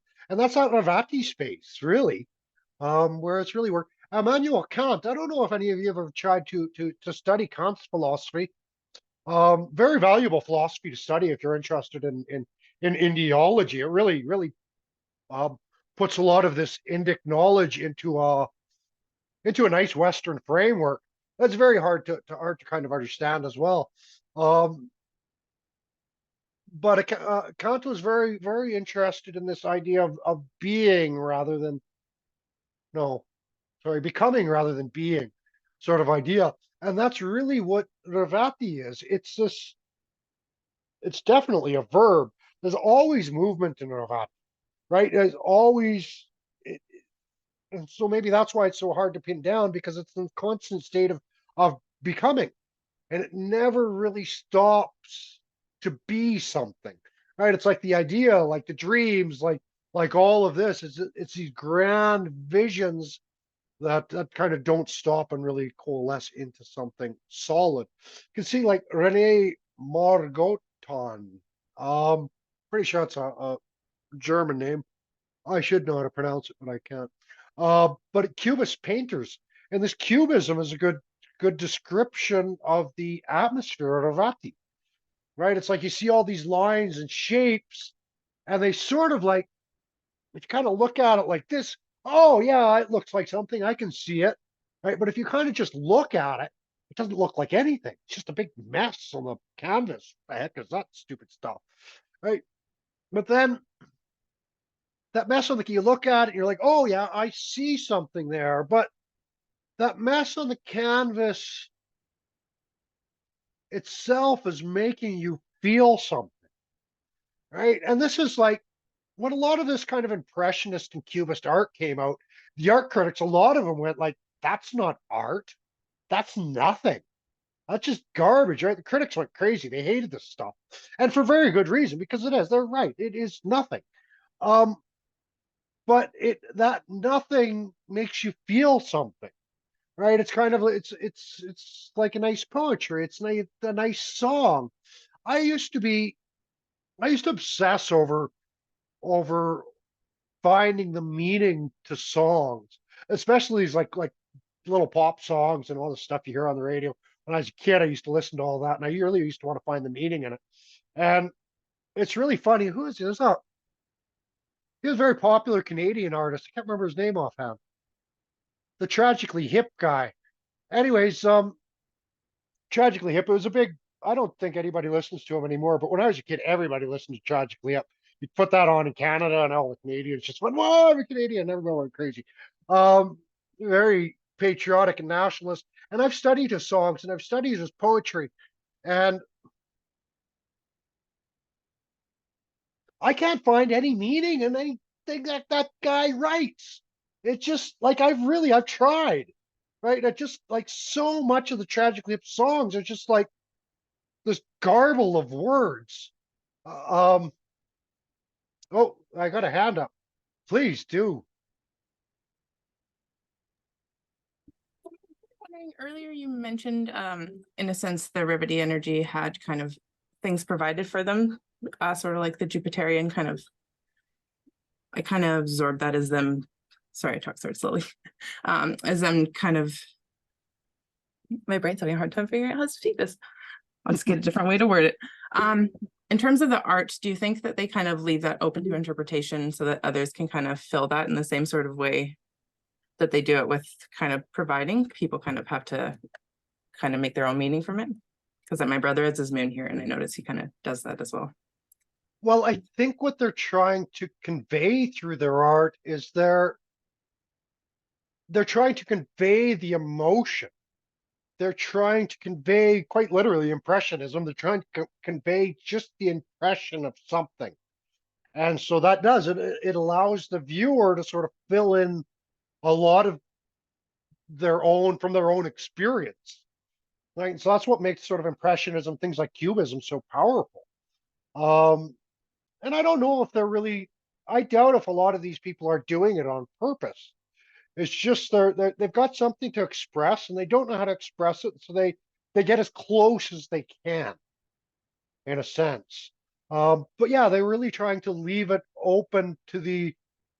A lot of their work depends on the artist, or sorry, on the audience as much as it depends on the artist in Revati, right? And so again, it's funny. It's this duality that makes it funny, because in one sense it's like they've just woken up in a way. Like they're not concerned at all about the audience when they're doing that. They're not even thinking. They're just in this dream. They're just out there, right? And so they're not really trying to connect with the audience. They're trying to connect with that feeling. They're trying to connect with that impression that they have inside, and then they're trying to convey that feeling and the impression. And then when they do, it's just really it demands a lot from the audience, right? It's like painting before Impressionism. It was that they're trying to get as close to the photographic, I guess, ideal in a way, right? And so you look at these paintings of the really old ones. Well, I don't know. There's still a lot in them, I guess, as well, to imagination. But there's a sense. It's like if you look at a painting of a or picture of a boat, I guess, I don't know, and you're trying to convey that's a boat. Well, there's your boat, and that's a boat, and the audience doesn't have to do anything. They don't have to engage themselves at all. And that's really what the Impressionism, the Cubism did. And it's why it pissed off all the critics, because now it demands that someone who knows absolutely nothing about art gets engaged in art, right? And so the critics really didn't like this, and a lot of the artists didn't like this as well. Um, but of course, I think the people, right, and the people are the ones who spoke. I think the people we really connected to a lot of this cubism and this abstract expressionism because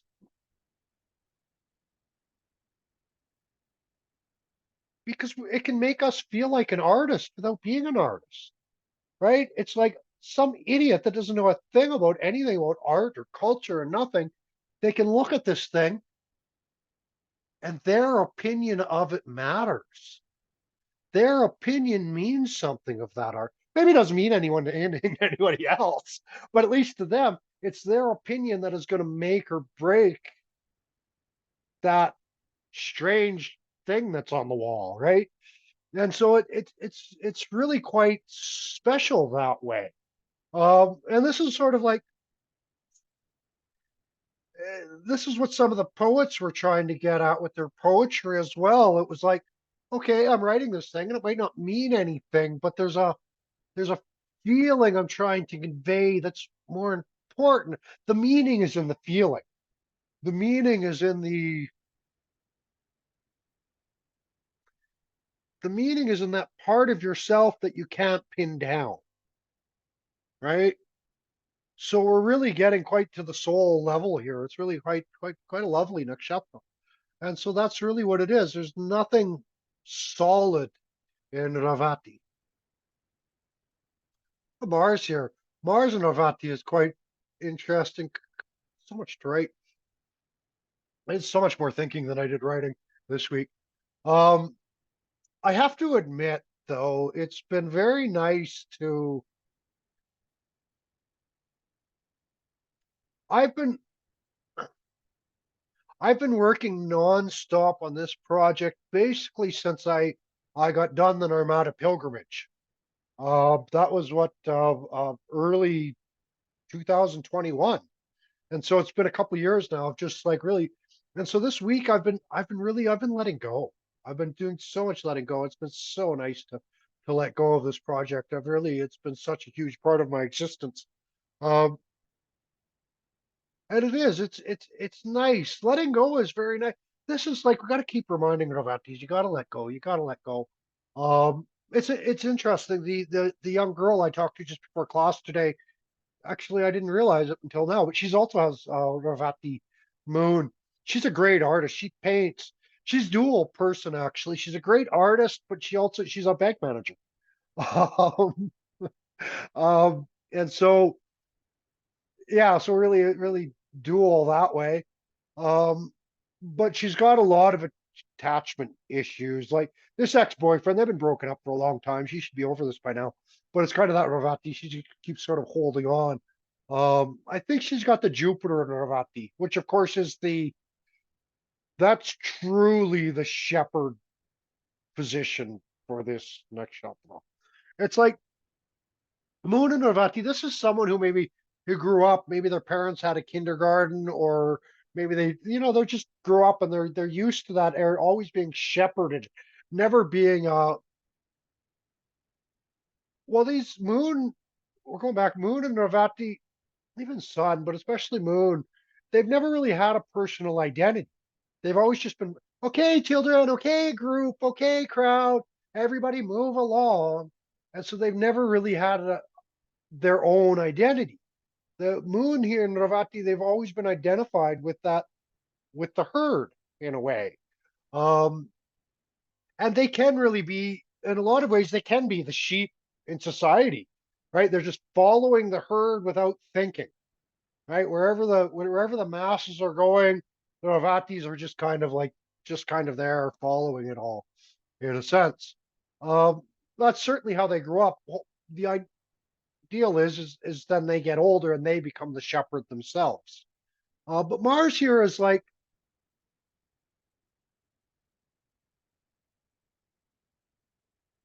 I don't know, fill a room up with propane and light a match and see what happens.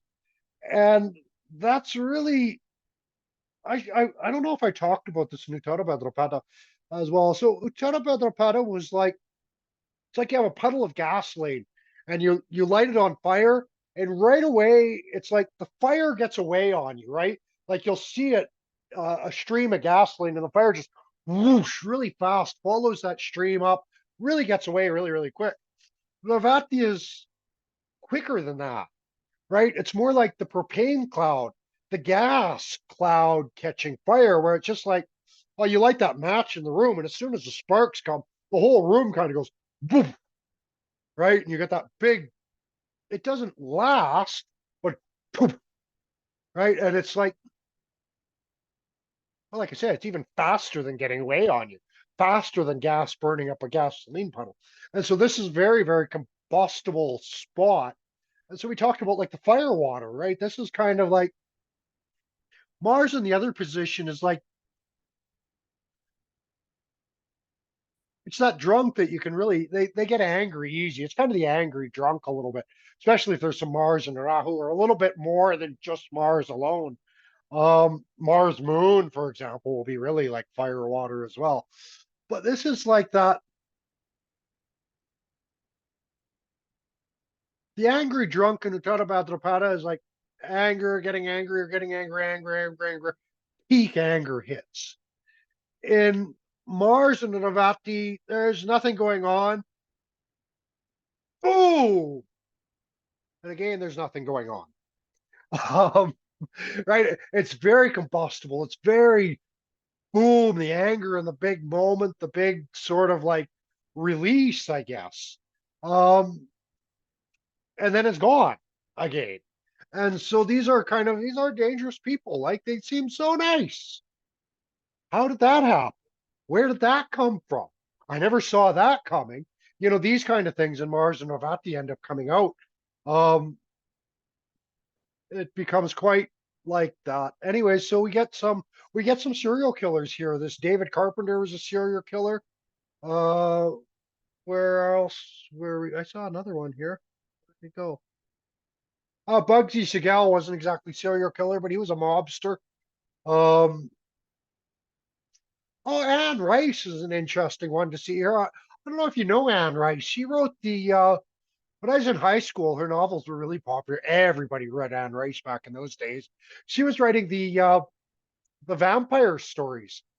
Vampire Lestat, that's who it was. There was a movie as well, I think, probably a few by now.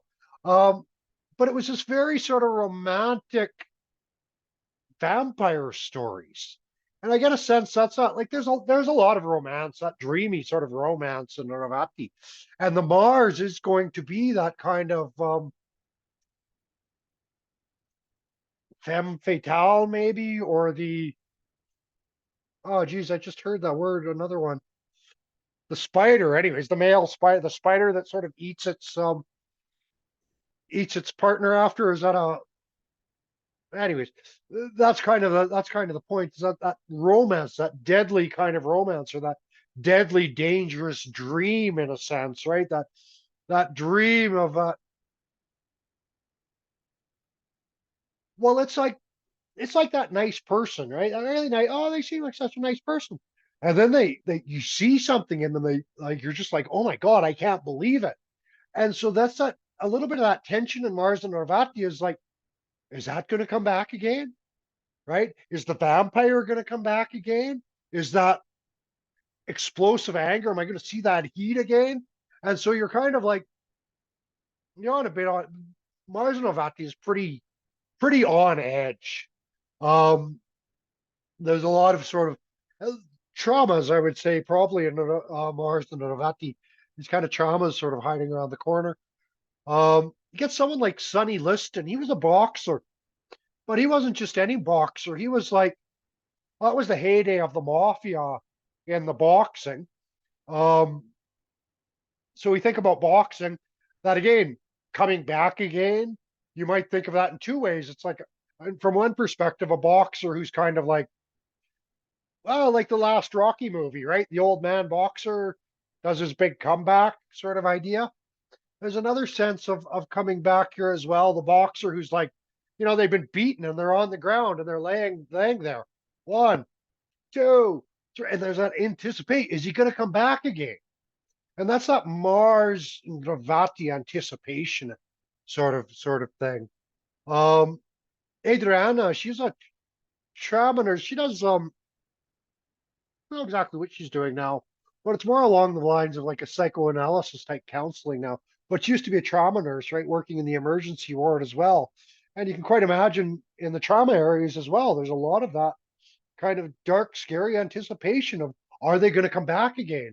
And they're shocking them, right? They put the thing and everything jumps, and that's that Mars and Ravati. Are they going to come back? Is it going to happen again? Again, they do it. And so that's that sort of stuff. A lot of um, a lot of behavior psychologists sitting here. Behaviorism is just like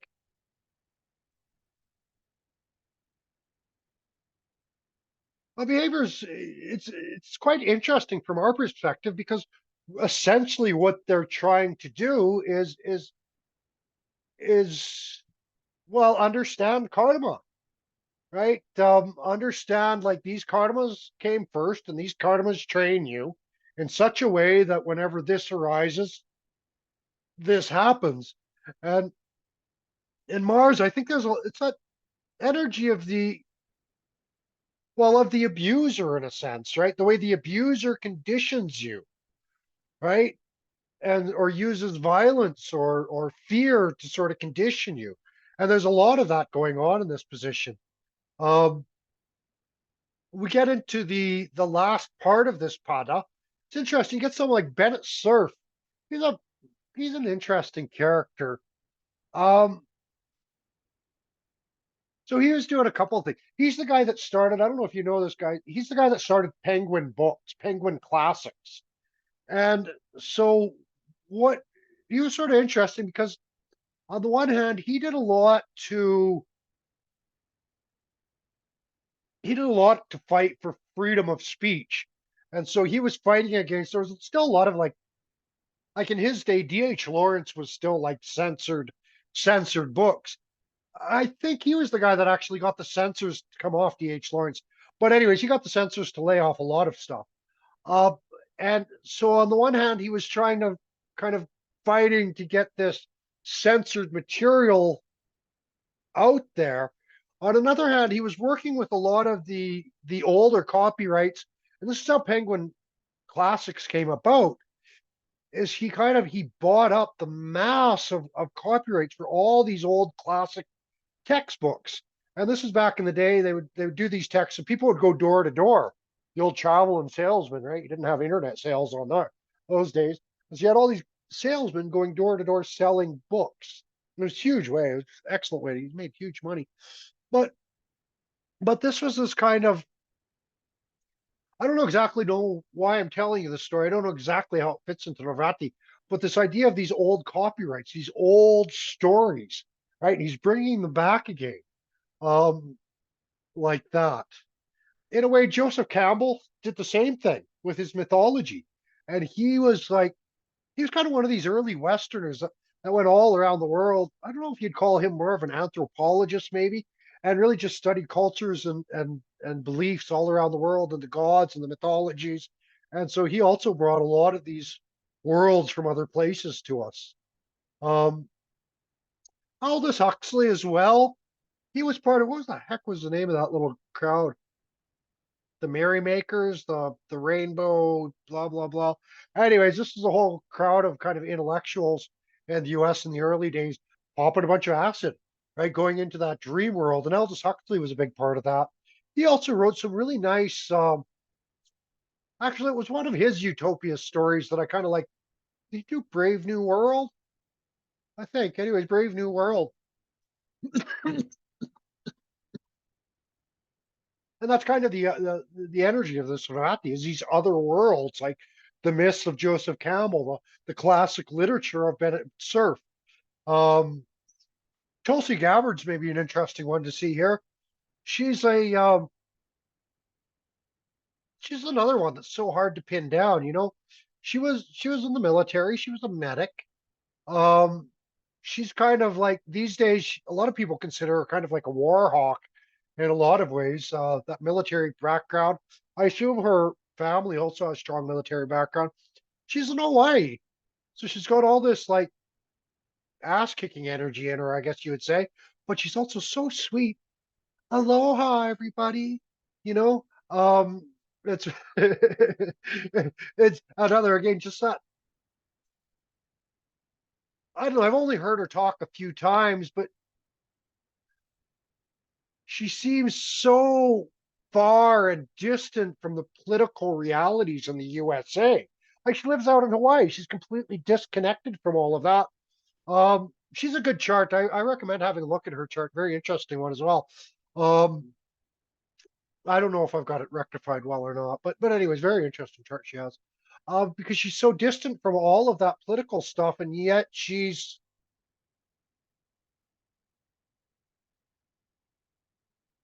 I don't know if you would even call her like a front runner on the Democratic side or what it is, but she's sort of, I don't know, maybe it's the revolution that she's bringing into the Democratic Party in the US because she's like, Democratic Party in the US is kind of Hillary Clinton, right? She's the big boss of all of that stuff.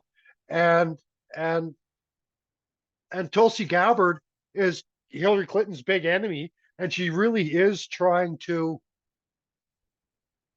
kind of what Trump has done in the Republican Party. I would say Tulsi Gabbard is sort of a Trump figure on the Democratic side, I guess. None of the Democrats like her. Well, I don't know, they love her and they don't like her, right?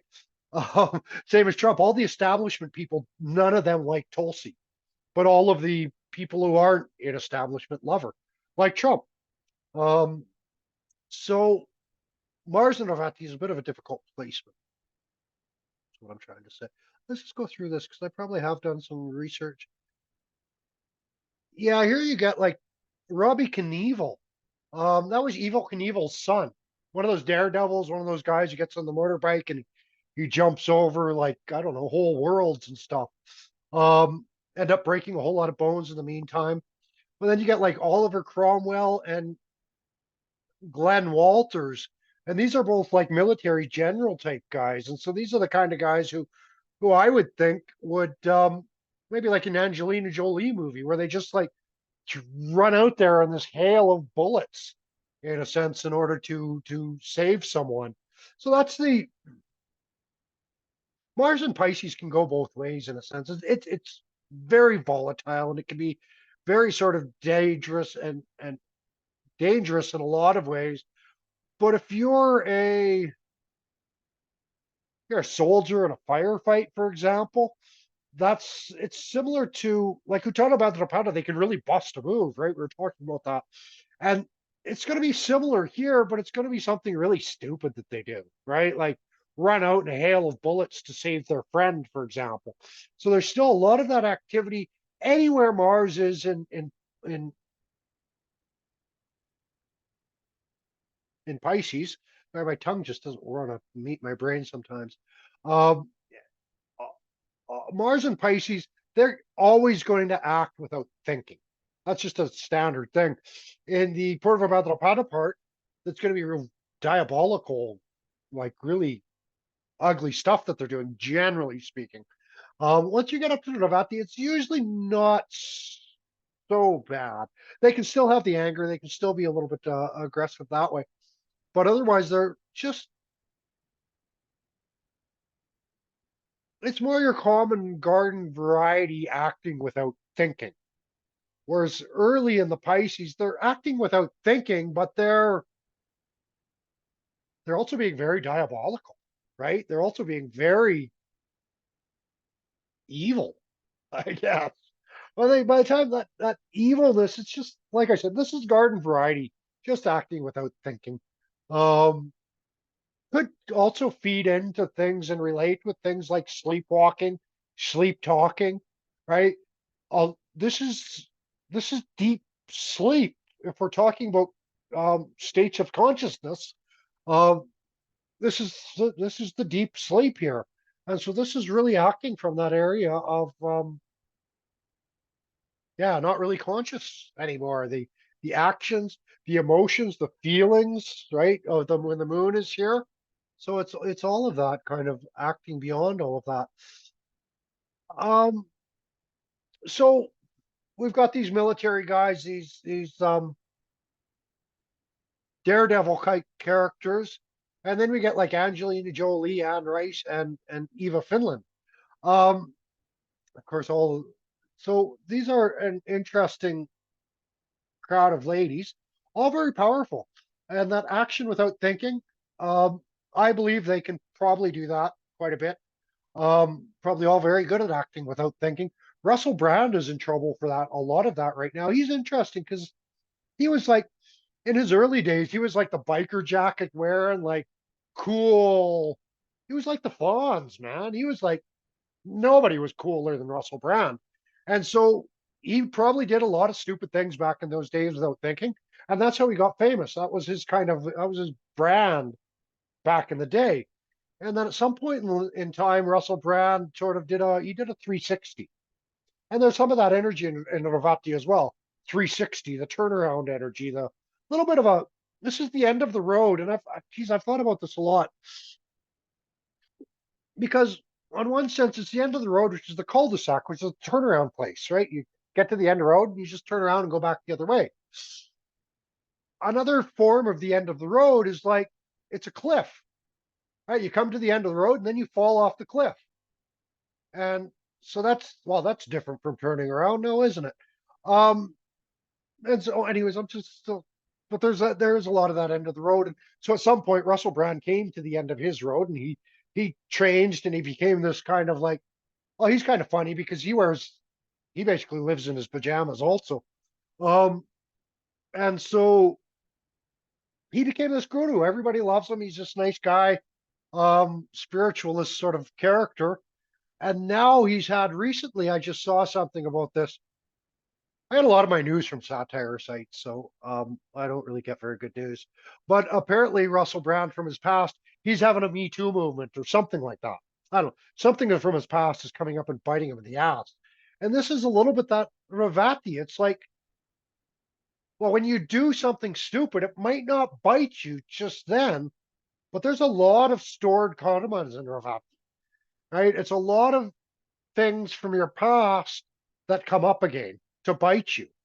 Um, And so that's well, that's a bit of a problem. Um,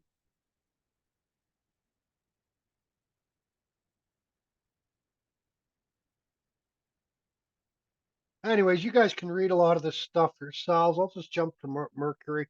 Oh, we already did Mercury. We already talked about Mercury. Um, yeah, tarot type card stuff as well. Channeling, we really talked about with the Ketu. Ketu and Mercury here is going to be. I wish I knew offhand just who had it, but it's going to be channeling. It's going to be tough for people. Um, Probably going to be some dyslexia, right? Because it's that the words get jumbled in their speech as well to a certain degree when Mercury is here. We already talked about all those great artists. Yeah, working with insurance, wills, funeral business. A lot of these people, Ravati is that. Again, it's that space in between this life and the next. So whether it's an actual like the person's died but they haven't quite been buried yet kind of idea. Um, so they're not quite gone, and we haven't quite burned the body and sent it off yet. So a lot of that stuff, wills, estates, funerals, all of that in between kind of area, that's over, but that hasn't started yet. So we get a lot of that stuff going on here. Yeah, we did look at these sort of names.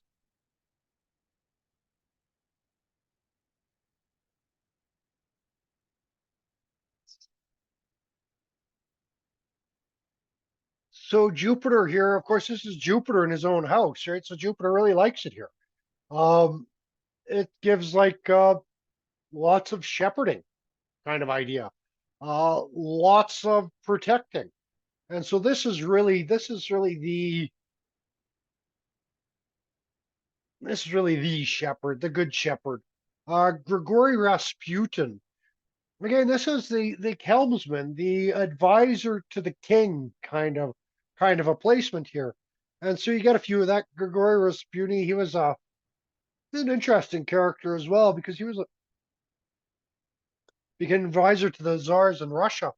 And interesting characters. A lot of people thought he was really wonderful and great, and did good, gave good advice to the czars, and other people say the exact opposite.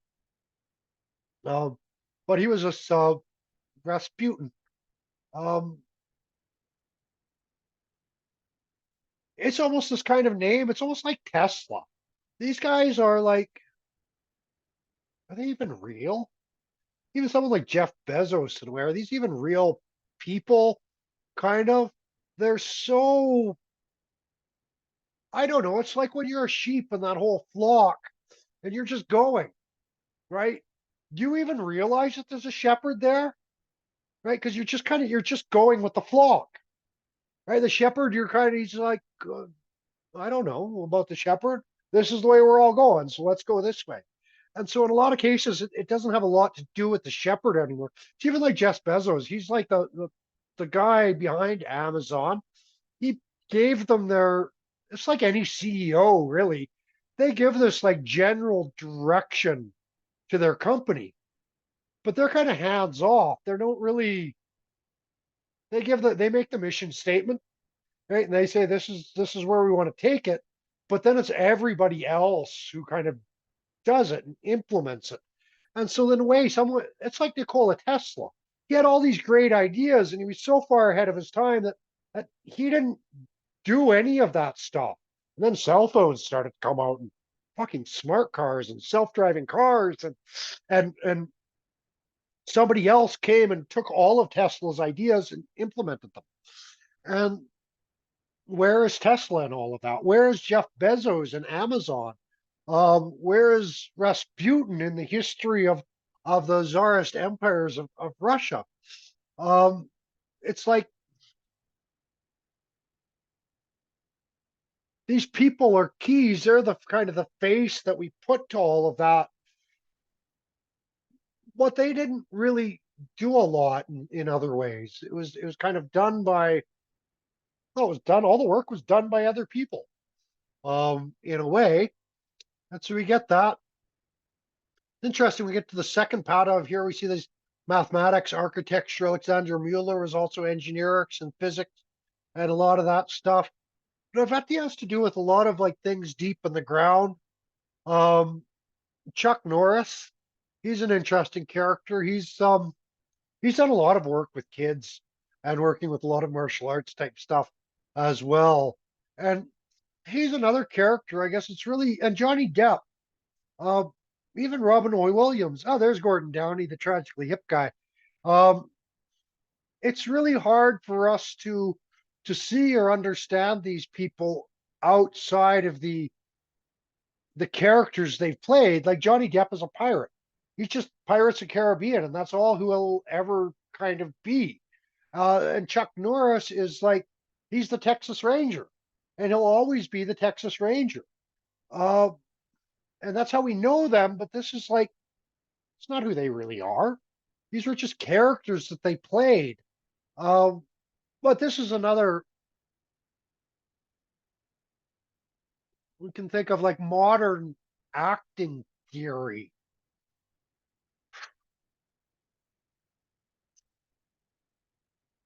So the traditional people would sort of say with modern actor theory that they're not acting. They're not even actors, right? Because modern actor theory is become the character. And a lot of casting for parts in movies as well is casting casting someone who's already kind of that character, right? Whereas old school acting would be like it would be like well, Dana, we want you to be the serial killer in this movie, right? And I don't know if you guys know Dana, she's very sweet. She's really probably as far away from a serial killer as I can quite imagine. Um, but real acting is when you take someone who's a far away from a serial killer, and now she has to act like a serial killer, right? And that's what acting is. You don't find that sociopathic friend and say, okay, you're going to be the serial killer of our movie, because then they're not acting like a serial killer, right? And so anyways, there's a lot of that sort of, that's that blurry line between reality and and fantasy. That's really at Revati where it's really, really blurred. Like, is Chuck Norris the Texas Ranger? Or is he just some weak, wimpy, prissy actor, right? Who could never handle you know, an amateur even throwing a punch at him, for example, right? And so there probably is a big line between that because Chuck Norris, we think of him as the big man. He's the guy. He's the Texas Ranger, but he's just not like Johnny Depp, right? These guys are just actors. They're not Johnny Depp. If you came at Johnny Depp with a sword, I'm sure he would start crying, right? But we look at him, we think, oh, he's the great pirate captain, Captain Jack Sparrow. Um, so like that. So it's really that blurry line between their character and that. Well, there's golf with an O. Tiger Woods as well. He's like Tiger Woods is a good example for this because everybody loved Tiger Woods. He was great. Everybody thought, wow, Tiger Woods is the best. Such a nice boy. And then it found out that he was having all kinds of sex with everybody, and all these sort of stories came out and really ruined that image that he had. But the image these people are projecting, the image they have out in front of everybody is just an image. Mariska Haggerty is a good one here. Law and Order, Special Victims Detective. That's a movie. I don't know if you ever showed, or not a movie, a program, like a weekly thing. And so Mariska Haggerty, she's probably one of the main characters on that. And so she plays this character of this tough cop who's helping special victims. And you see all these people. But at the end of the day, she's just an actor. If you brought a real, traumatized rape victim in front of her, she'd probably be a basket case. She wouldn't have any idea what to do, right? Because she's just an actor, but she's got this image of this really tough person working with all these worst kind of rape cases in New York. Um, so that kind of thing. Alice Bailey as well as here. She was kind of a mystic sort of character as well. Um, it's interesting. Someone like Ken Cochran, epileptic seizures. I think I had another. There is something going on. There's a connection with epilepsy and Ravati. I've got another friend who's quite amazing character. All he ever wanted to be is a boat captain, right? Captain of the ship. And then he got epilepsy, and then of course you can't do that kind of thing anymore. Um, but he's still like,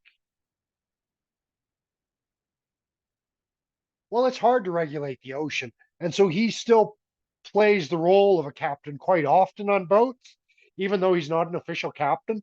So he's again role playing in a sense, and he's not allowed. He really shouldn't be in the position because, well, he's an epileptic and he has seizures, and that can put people at danger. So those kind of things come up in here. We see as far as we go is sailing, a lot of that too. Benjamin de Rothschild, he was also into sailing. So a lot of that ocean, a lot of that moving with the winds and things like that come through. We see Sanjay Rath has some placements here. Sanjay Rath, he's a big astrology guru. He's got all kinds of students and shepherding him. It really showed us Sanjay Rath, I think, he has a great book nobody can understand, but all Vedic astrologers should read it. I'm not a huge fan of Sanjay Rath, but he's given us a lot, and I've used him. You'll see his name all over this document. Um, but he's got a book on remedies, right? And that's really Ravati really wants to help. That's really what it wants to do and give some direction. It's like that's always a problem with a lot of esoteric, like you think of astrology, if you compare it, bring it into the healing realm, or all these kind of esoteric means of healing. And we're really, really strong on diagnostics, right? Holistic health, really, really strong on the diagnostic side. We're a little bit weaker on the remedy side, right? It's like, well, do Om Namah Shivaya mantra. You don't know how many times people look at me and they go, no, I need something that can help me, man. Like, you got to help me with this. And I'm like, well, do your mantra. I promise you it'll help. if you do your month, it will help. And nobody ever believes me.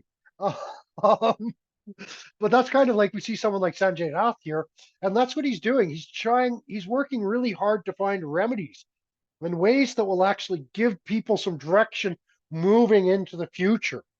So he's quite nice that way. Uh, we get a lot of, we see James Watson. He's another zoologist. We saw that other museum zoologist here as well. So you get a lot of like, well, Noah's Ark in a sense, right? This is that boat that carried everybody to safely to the other shore. And now we made it. We got there. And while we're sitting here attached to our boat at this point, you got to learn to drop the boat and then move on. Um, Salvador Dali, does it get any more surrealist than that? And Salvador Dali is a great character because everybody thinks he's completely insane. And actually, he's probably one of the sanest people in the art world in a strange way. He really understands what he's doing in a lot of ways. And he sort of embodies all of that. He's one of these, maybe this is a Revati thing. Someone like Salvador Dali doesn't even seem like he's real. He's kind of playing a character in a sense. Um, so like that. Coast guards, you're seeing more of that. People were kind of out there in the ocean. Larry Nasser is an interesting. We've got some other people here. He was the Larry Nasser was the physiotherapist with the women's gymnastics team. And I use the word women's very, very loosely for gymnastics because most gymnasts are like, I don't know, they 12 until by the time they're about 20 years old, by the time they actually women, um, they're kind of over the hill for gymnastics. And so anyway, so Larry Nasser, and he went to jail. He was abusing those young girls and all kinds of stuff. And I think that's again, it's that strong duality of Ravati. There's a big difference between the face that we see and the true face that's underneath.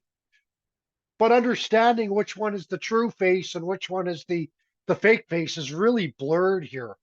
Um, Descartes has this. I think, therefore I am. This is this is good because in Ravati there is a. It's like we get our personal identity comes from our thoughts. It comes from this. Well, it comes from this nothingness. Now, Descartes is probably a good here. I mentioned him earlier. I mentioned, oh yeah, that was the other philosophy teacher who was teaching a lot of Descartes. The thing about Descartes, I think, therefore I am. It contains a tautology. It contains it's a logically it's based on an inference. Um, that and it's the inference that makes it true. And the inference is already because Descartes was doing this great exercise he did to doubt everything, just doubt absolutely everything, and that's kind of the space of Ravati. You can do that, and so you kind of doubt everything, and then he sort of said, okay, well, there's some thinking going on. No matter how hard I try to doubt everything, that thinking is still there. And so he said, well, that thinking is the first thing then. So I think, therefore I am. But that was based on the inference of I-ness already being there. The I was already there, right? It's like, I think, therefore I am. But no, your I was there before the thinking, right? And so anyways, that's Ravati. It gets like that. It's just sort of, it's difficult to figure out, well, the I was there before the thinking. You don't know there's an I until you think. And so it's the thought that makes the I. And so it gets like that. So that's kind of what we got going on in Jupiter and Ravati. And I would think someone like Harvey Weinstein, this is an interesting case as well. I don't know. I didn't watch the news. I don't know anything about this. But I would be willing to bet that Harvey Weinstein went to jail going, I was helping those girls, right? I was helping them in their career. I was helping them get ahead. I was there for them. They were like my sheep. I was protecting them, right? And that's what you get a lot of sex abusers do say that, right? Like I was protecting them, especially when they're having sex with minors. I'm not sure if Harvey Weinstein was having sex with minors. I don't know if he was doing, I don't know. I don't know how, again, there's always a fine line. This is Revati. It's that fine line, say, between what's legally wrong, what's morally wrong, and what just seems like it's wrong, right? There's a kind of a fine line between all of those sort of things. Um, and you've sort of heard some of the women that Harvey Weinstein helped, they did come out and say, no, he was good. There was nothing wrong. He helped me. He was really good to me. He took advantage of that, and that's kind of why he went to jail. And so it becomes that fine line between all of that. It's like Larry Nasser. He was kind of dealing with these young girls, and he was like, oh, I was helping them. I was teaching them to become women or whatever his excuses kind of were, right? And so that's kind of where you get in this Jupiter Navati, that protection can be too much. It's too Jupiter Navati. There's a bit of stickiness to Jupiter Navati. Jupiter is probably out of all the planets, I think Jupiter is probably. We always think Jupiter, oh, he's so nice and he's very benefic, but Jupiter problem is attachment. Right? We get too attached to things, right? So if it's Johnny Depp getting too attached to his persona as a pirate, right? Or these other guys getting too attached to their students, or like Larry Nasser. Again, I don't know all the details on this. I probably watched too much Law and Order. Um, Special Victims, that's what my mom worked in, right? So that's where I get it from. She kind of worked special victims her whole life, and so, but that's just kind of like it's the father figure who is taking care of their students or their children or things like that. But with just a little bit of affliction to this Jupiter, they get confused about that love, right? That love for a child starts to become confusing for them, and it grows and expands, and that love for a child becomes a romantic love, and then you end up with situations like Larry Nasser and Peter Frost was a priest who was kind of abusing his position as well. We say, anyways, a few instances like that. Yeah, also I think in the people I know, Sean Lethbridge is too as well. We talked about him doing this great father figure, protecting all these people. But again, he was also having sex with these people he was protecting as well. And so there was a quite a blurry line there. Um, let's just see what I got going on here. Yeah, there's Sean Lethbridge. Regino Earl. Oh, yeah, that was another thing. Both of these characters, they sort of grew up. Regino, especially, I should delete her name, but or her full name anyways, make her more of a dreamy figure instead of like, yeah, there she is. But she grew up in one of these, I don't know exactly what it was like. Jai Ditchwich also, but Regino grew up in something that was similar to Hutterites, right? It was a big spiritual community, like that. And you got a lot of that down in Lethbridge, where Sean is from too. I don't know exactly if he's from that, but from these very larger spiritual communities where there's a lot of father figures, where you're always protected, you're always safe. You never really have to take the time to define yourself, because everything is kind of like you just kind of follow the crowd, right? From the church to the schoolhouse to this to that, right? And those big communities, they all have their duties, they all have their things to do. It's quite laid out quite nicely. Um, Again, I don't know about some of these other people, but I know like Tarek grew up in something similar to that. Muslim community like that. Um, yeah, just these very, very sheltered, protected communities they grew up in. That's part of that Jupiter. It's just opening that abundance. We go into the fourth house. There go get some. You guys can read that stuff yourself. We get to the fourth house. I'll talk my crazy thoughts and let you read my crazy thoughts on your own. Um, this really, the home becomes very big. Like James Watson, just bringing everyone into the home, expanded home, probably lots of buildings, lots of outbuildings, things like that. Larry Nasser, I'm not sure. I'm pretty sure his chart needs some rectification, but he had lots of guidance opportunities, lots of foundational teachings sort of idea was coming out of Larry Nasser. Chuck Norris is interesting. He's got a big ranch, right? That's kind of like that's the energy of this Jupiter. It's like a big ranch. We've got the main buildings, and we've got some extra outbuildings out there.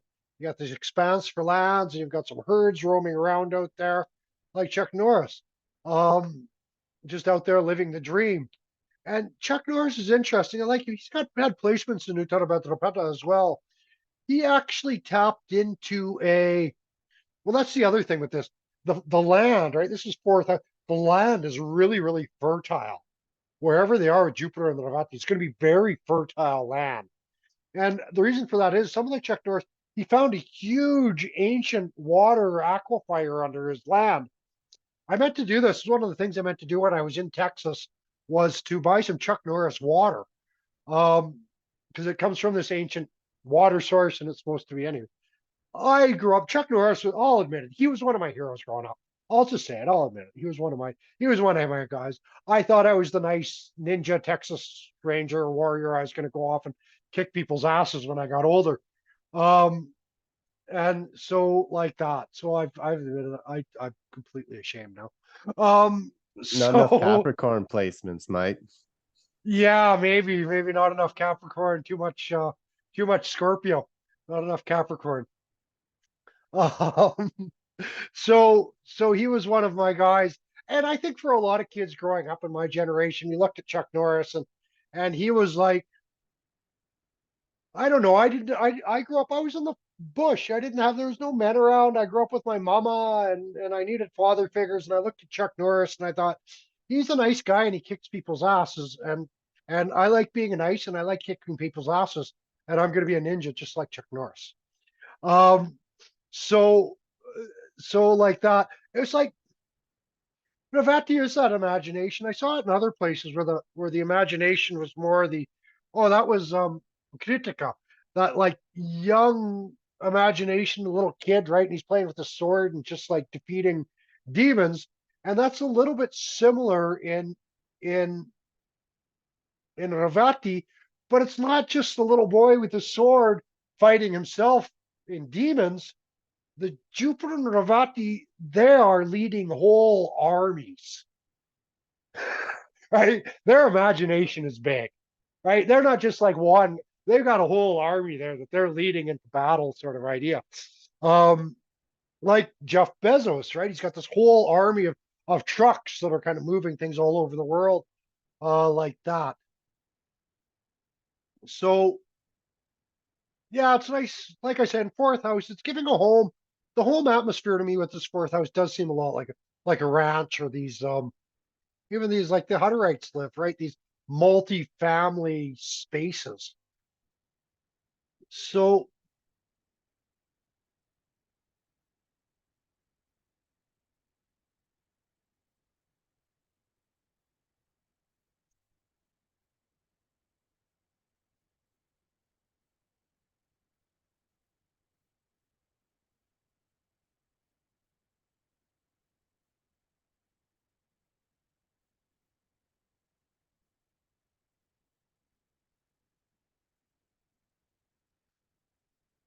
this is an interesting placement. This is another one of those placements. This Jupiter in seventh house. Can you hear me still? Yeah, okay. Because my voice suddenly sounds funny to me. Um, it's like I'm not hearing myself as well as I just was. So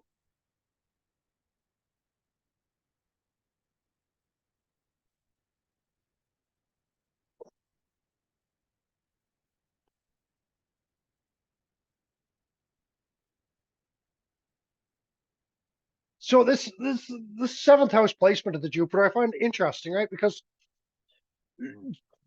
this is going to make, we talked about the fertility, for example, of things. And so this is going to make good placement for relation. And you can see I'm completely confused. I don't know what the hell is going on here because I just wrote lots of relationships. What that means, I have no idea. Right? Because then you got someone like Franco, who is a dictator, and I don't know if I should look into him because he might have been one of those dictators, someone like a Saddam Hussein, or this isn't unusual for a lot of kings or a lot of people ruling kind of fiefdoms. They sort of bring all the virgins in. Right? They bring all the virgins into their home, and the king has the first baby with all the virgins. And I've really seen this in some areas of the world myself, um, especially in there's some places in Central America I was at where these bishops were kind of running like that. And if you go to like Guadalajara, for example, Guadalajara was run by the church. There was a very amorous bishop there that was basically doing it, sleeping with all the virgins, right? And so they all ended up having a baby. And beautiful Guadalajara eyes, it's a famous thing, trust me, belong to this priest. And so I think we're getting into a little bit of that energy, right? Franco, who's a dictator. You get this gambler guy whose name I can't pronounce. Um, right, the whole Las Vegas gambling thing. Probably a lot of prostitutes, a lot of relationships. You get Peter Frost, who was a priest. Sounds like he was sleeping with everything. Um, Sunil's an interesting character. Um, he's an Indian one. He's got the perfect wife. He has the model Brahmin wife. There's the Jupiter in the seventh house, so he's got this perfect model Brahmin wife. She's so sweet. She takes care of the kids. It's like perfect marriage, perfect Indian marriage. I've never seen anything so perfect. And Sunil, on the meanwhile, because it is a classical Indian marriage, so the wife she hangs out with all the other women, and Sunil hangs out with all the other boys, and as many tourist girls as he possibly can as well. Um, and so for him too, he's a little bit like that king. His family owns a lot and everything like that, and so he also has a lot of partners. I'm not so sure when I get into the women in this list. I don't know them that well, but they don't seem anyways, they don't seem like they have all these partners that these men characters have. And again, maybe it's just because I don't see them very well, like that. But still, certainly a lot of dreaming, and I know at least one of them is certainly dreaming a lot of her knight in shining armor, her Prince Charming, her. Anyways, yeah. Um, yeah, her Prince Charming coming to save her, and I get a sense that some of these other women might also be feeling that way as well, looking for a bit of Prince Charming. There might be yeah, maybe. So Kia's one of she's my family. She's like, this is the West, man. I don't get the West. It's just fuck, it just blows me away. So Kia's like 12 years old, 11 or 12 years old. She's got some older sisters, blah blah blah, older cousins. Um, she's gone from being straight to lesbian apparently like 6 times already in her life. And she's 12 years old. Um, and so there's that dreaminess, I think, of the seventh house where the partner also can be anything in a sense. It really opens the door to that. Um, that for me, like, I don't know, I see my cousins in the West is just like great. Why is even a 12-year-old concerned whether or not she's a lesbian? I don't get it. But anyways, that's what's going on. It's that big dream. And so she doesn't even know. I don't know if it's her relationship identity is kind of in that in between area where she's not sure who she is as a partner or exactly what's going on with that seventh house stuff. But it's really opening the door. Jupiter is also, we have to remember, Jupiter is the planet. He gives permission. A little bit different than Venus, who's the agreeable one. Venus is always going to say yes. Jupiter is the one, he'll think about it, but he's the one inside yourself. He's the great guru inside you look at and you say, can I do that? And Jupiter is the one that says yes. And so when he's in the seventh house or when he's in Revati, he's going to say yes to just about anything, really, when he's in Revati. So especially that house area that he's sitting in. So the seventh house, you're going to be like, can I do that? Can I have that kind of relationship? And he's going to be like, yeah, you can do that. Nikola Tesla, he's I don't know what you would call it. But anyways, a lot of people sort of suspect that he was gay and living out with the gypsy with his gay lover. And this is also with Tesla and a lot of these characters, I think, is there is a partner. Well, they don't know if there was a partner there working with Tesla or not, right? And that's we've gone into this a few placements in the Giovati. That partner is there, but they're kind of like, are they there? Are they real? Do they really exist? What's going on with that? And so, of course, we're getting close to Ashvini. So we're seeing a lot of similarities between Ashvini and Revati starting to come up here as well. Now,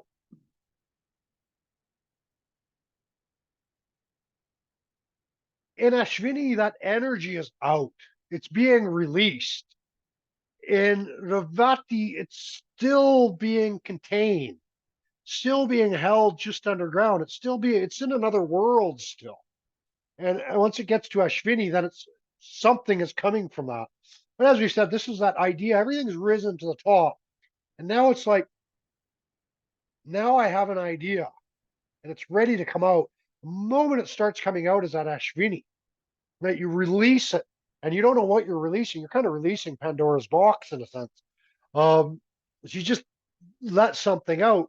It's like, I think it was last week I was doing this, where I was like, oh, my next course is going to be this. No, no, no, no, no. My next course is going to be this. No, no, no, no, no, no, no. My next course is going to be this. Right. And that's where Revati is. It's like, I haven't started my next course yet. I hasn't. And so I said this and I said that and I said all these things, all these ideas. And then one day I sat down and I wrote something and I made a plan and I made a schedule and then I pushed publish. And for me, in a sense, that moment I push publish is going from Revati to Ashini. It's like throw it out there. God, I hope somebody does something with it. Where you throw it out there, and it's like it's also some of that Revati where it's like, God, I told you about last night. Just wondering, like, who am I? And so there does become a lot of sort of self doubt in Revati as well, like Descartes. It's just doubting, and that's really like that's a beautiful place to be in. I've got some clients. I got a lot of, you'll find this as well. A lot of your clients are going to come to you. These people are going to be in the Rahu periods of their life when they come to you. And they're coming to you because they're filled with confusion and they don't know what to think and they have no direction. Rahu is like when you put a magnet on your compass, right? And it's just like going all over the place. But that's a little bit like this Ravati as well. There's no real, it's trying to find that direction. And then I say, do this. And then I go, oh, okay, I got some direction. I'm going to do this course. I'm going to do this sort of stuff. And everything's coming together. And then I say, bang, I'm doing it. So that's Revati. Really cloudy. Nothing is ever for certain in Revati. It's always sort of uncertain. Even that Mars that goes, pow, ah. It's like, did that happen? You're sure it happened because you got a freaking shiner or whatever, right? But but you're not even sure if it happened, right? So even Mars is very definite and really, wow, that happened. But afterwards, you're like, I don't know, was that real? Did that happen? And so everything's very sort of cloudy in Navati that way.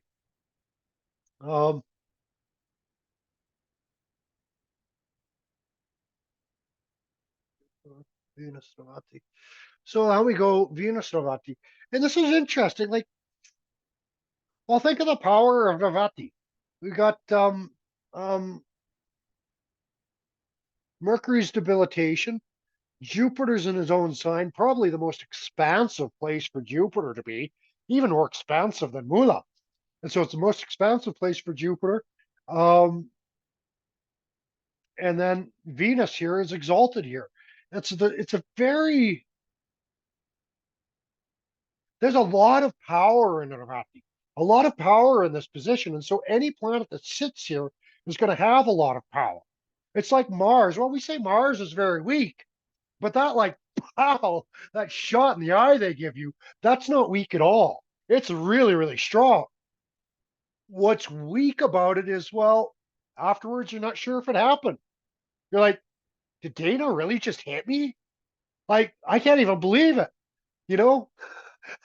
Sorry, I keep setting you up. She's such a sweetheart, so it's easy to use her as a devil because I know nobody was going to believe it. And so, but that's what it is. It's like you don't believe it.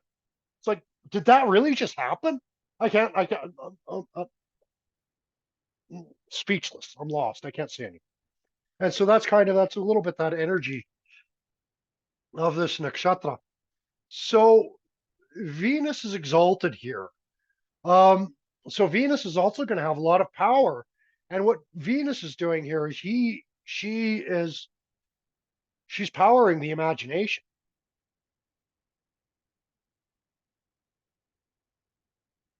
And this is where Venus works the best. Like one of Venus's main significations is peace. And so in the imagination, peace is possible. It's everybody's imagination is so peaceful. Nothing ever happens in the imagination. Even when someone hits me in my imagination, it didn't really happen. It was beautiful. It was nice.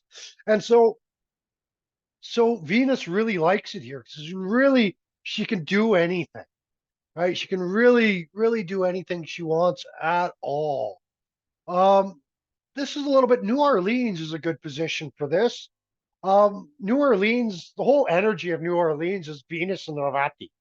It's very dreamy. It's out there. This is where the whole, like Anne Rice said, her whole vampire thing in New Orleans. Um, this is a great book. You want to learn about Revati? Uh, Confederacy of Dunces. Oh yeah, you got to read that book. Um, it was set in New Orleans, and it's great. They have a statue of the main character from that book. One of the best books, one of the few novels that I've read multiple times. Really great. And what it is it's kind of an absurdist, one of those absurdist characters, right? One of those absurdist characters. The whole story is well, it's fiction. It can't be real. All the characters in it are a little bit almost kind of bigger than life in a way. But again, it's like that myth that's like more real than reality. Really wonderful novel, Confederacy of Dunces. But it's that absurdism, that love for the absurdist, the love for the dreamy sort of situation, the love for escape. There's a word I haven't used. I should have been using it a lot more than I've had. Escapism, right? These guys are masters of escape. In a lot of ways, just that dreaminess. And with the Venus here, they really love it. They love to get away. They love to be way out there. Um, and that's like New Orleans. New Orleans is like you're there, but you're out there. Like I can't imagine the energy of New Orleans. I'd love to visit it. Um, I've got a friend of mine, Andrew. I should delete his name as well, but Andrew's got this position of Venus in Revati, and he's quite interesting character, brilliant. One of my best friends, and I think there's a lot of this Venus and Revati qualities that I really appreciate from him. He writes these stories.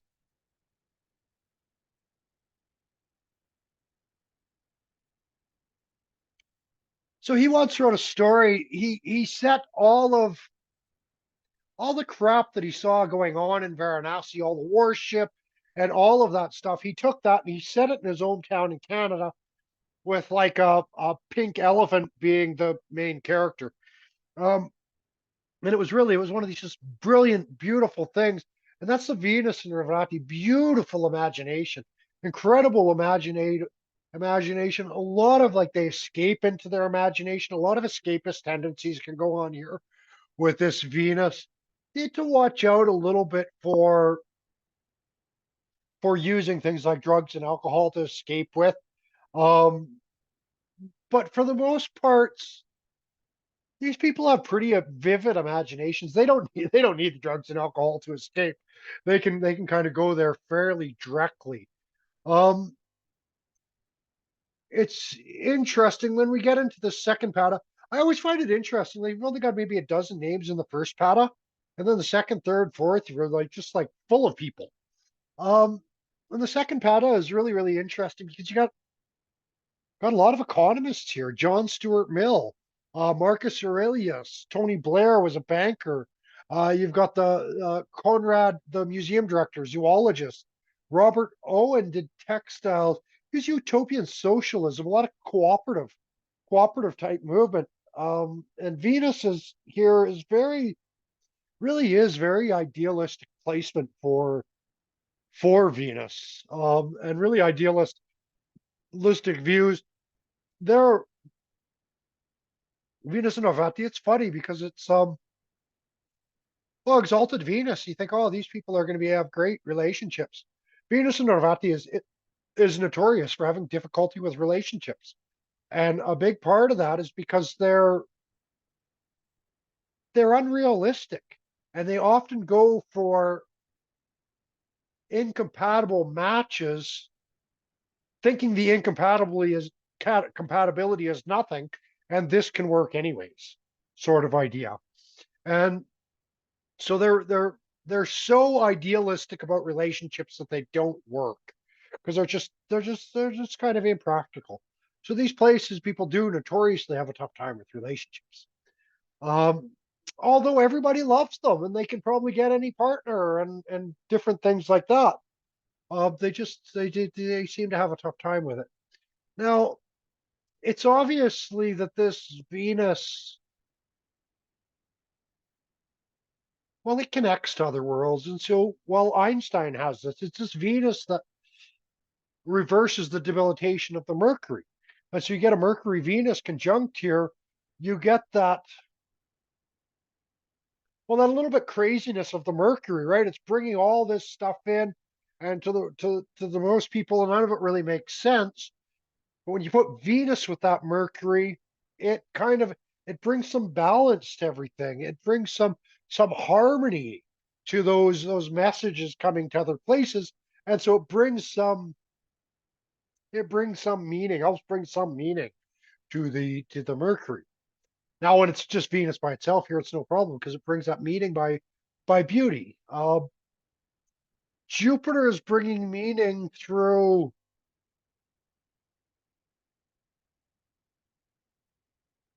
justice. It's hard to say because Jupiter's like he's kind of like meaning him itself, right? It's like Jupiter's bringing meaning through. Well, it's meaningful. It has a meaning there. Venus is bringing meaning through. It's beautiful, right? The way art has meaning, the way these cubist pictures that don't say anything have some meaning. So he's bringing that meaning through the feeling, through the emotion. Um, I noticed that with a couple of the women I know who have this placement, they're very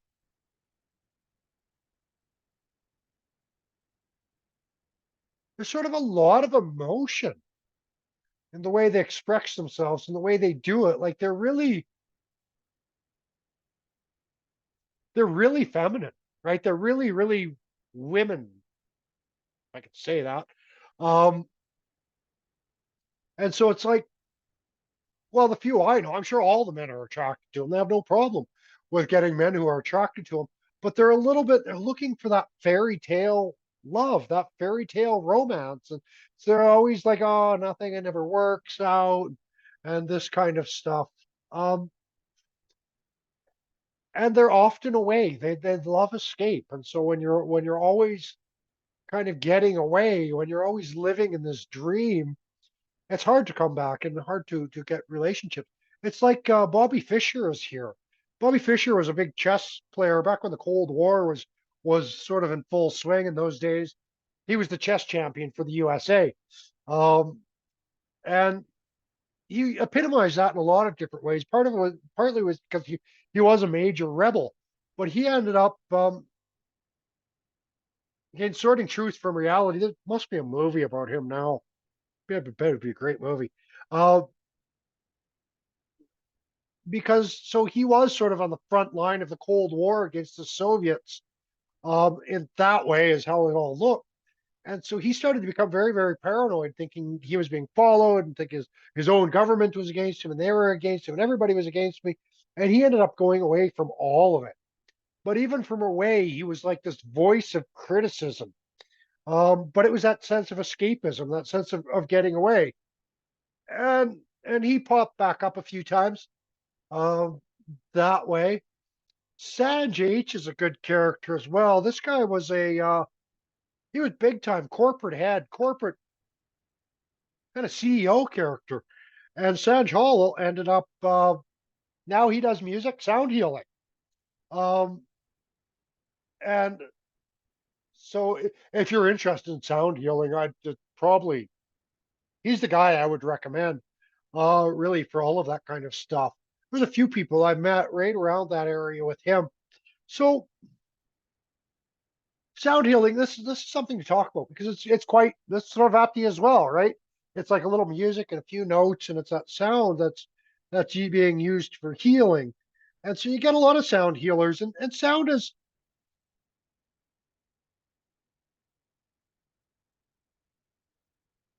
okay, I'll admit it. I already told you at the beginning, I'm the philosopher with the stick up his ass. And so I look at sound healing and I kind of laugh. And I recognize that sound is healing. Okay. Um, that's what Bob Dylan is for. That's what generally music, that's all the classical music was for. That's what your favorite artist is doing for you is healing. It's like music is healing. It's like the astrologers that sort of say, "Oh, I practice shadow astrology," or "I practice." They got all these different freaking names for things, and it's like, no, that's what astrology does. So when it comes to music, it's like, well, music is healing. That's kind of that's its job, and so, anyways, and then you've got but then you've got different sort of versions of this, and a lot of the versions of this is just someone with a nice voice who can play a nice tune and makes people feel good, right? And then I would say maybe the next version of sound healing, maybe it's and the psychoanalysts or psychiatrists are starting to use the tuning fork stuff and that really pitch and rhythm and all of that. And science has quite backed a lot of that sort of stuff up. And then, well, then when you get into Indiology, for example, they've sort of broken up all of the different rhythms into different categories, and so then you can use that rhythm, those different rhythms to express different emotions, and so then you start to get music theory combined with theater theory. And then you get to, then you end up with someone like Lex Manju and Abhinavagupta and these greats from the lineages that I belong with. Um, so then you start getting into this idea of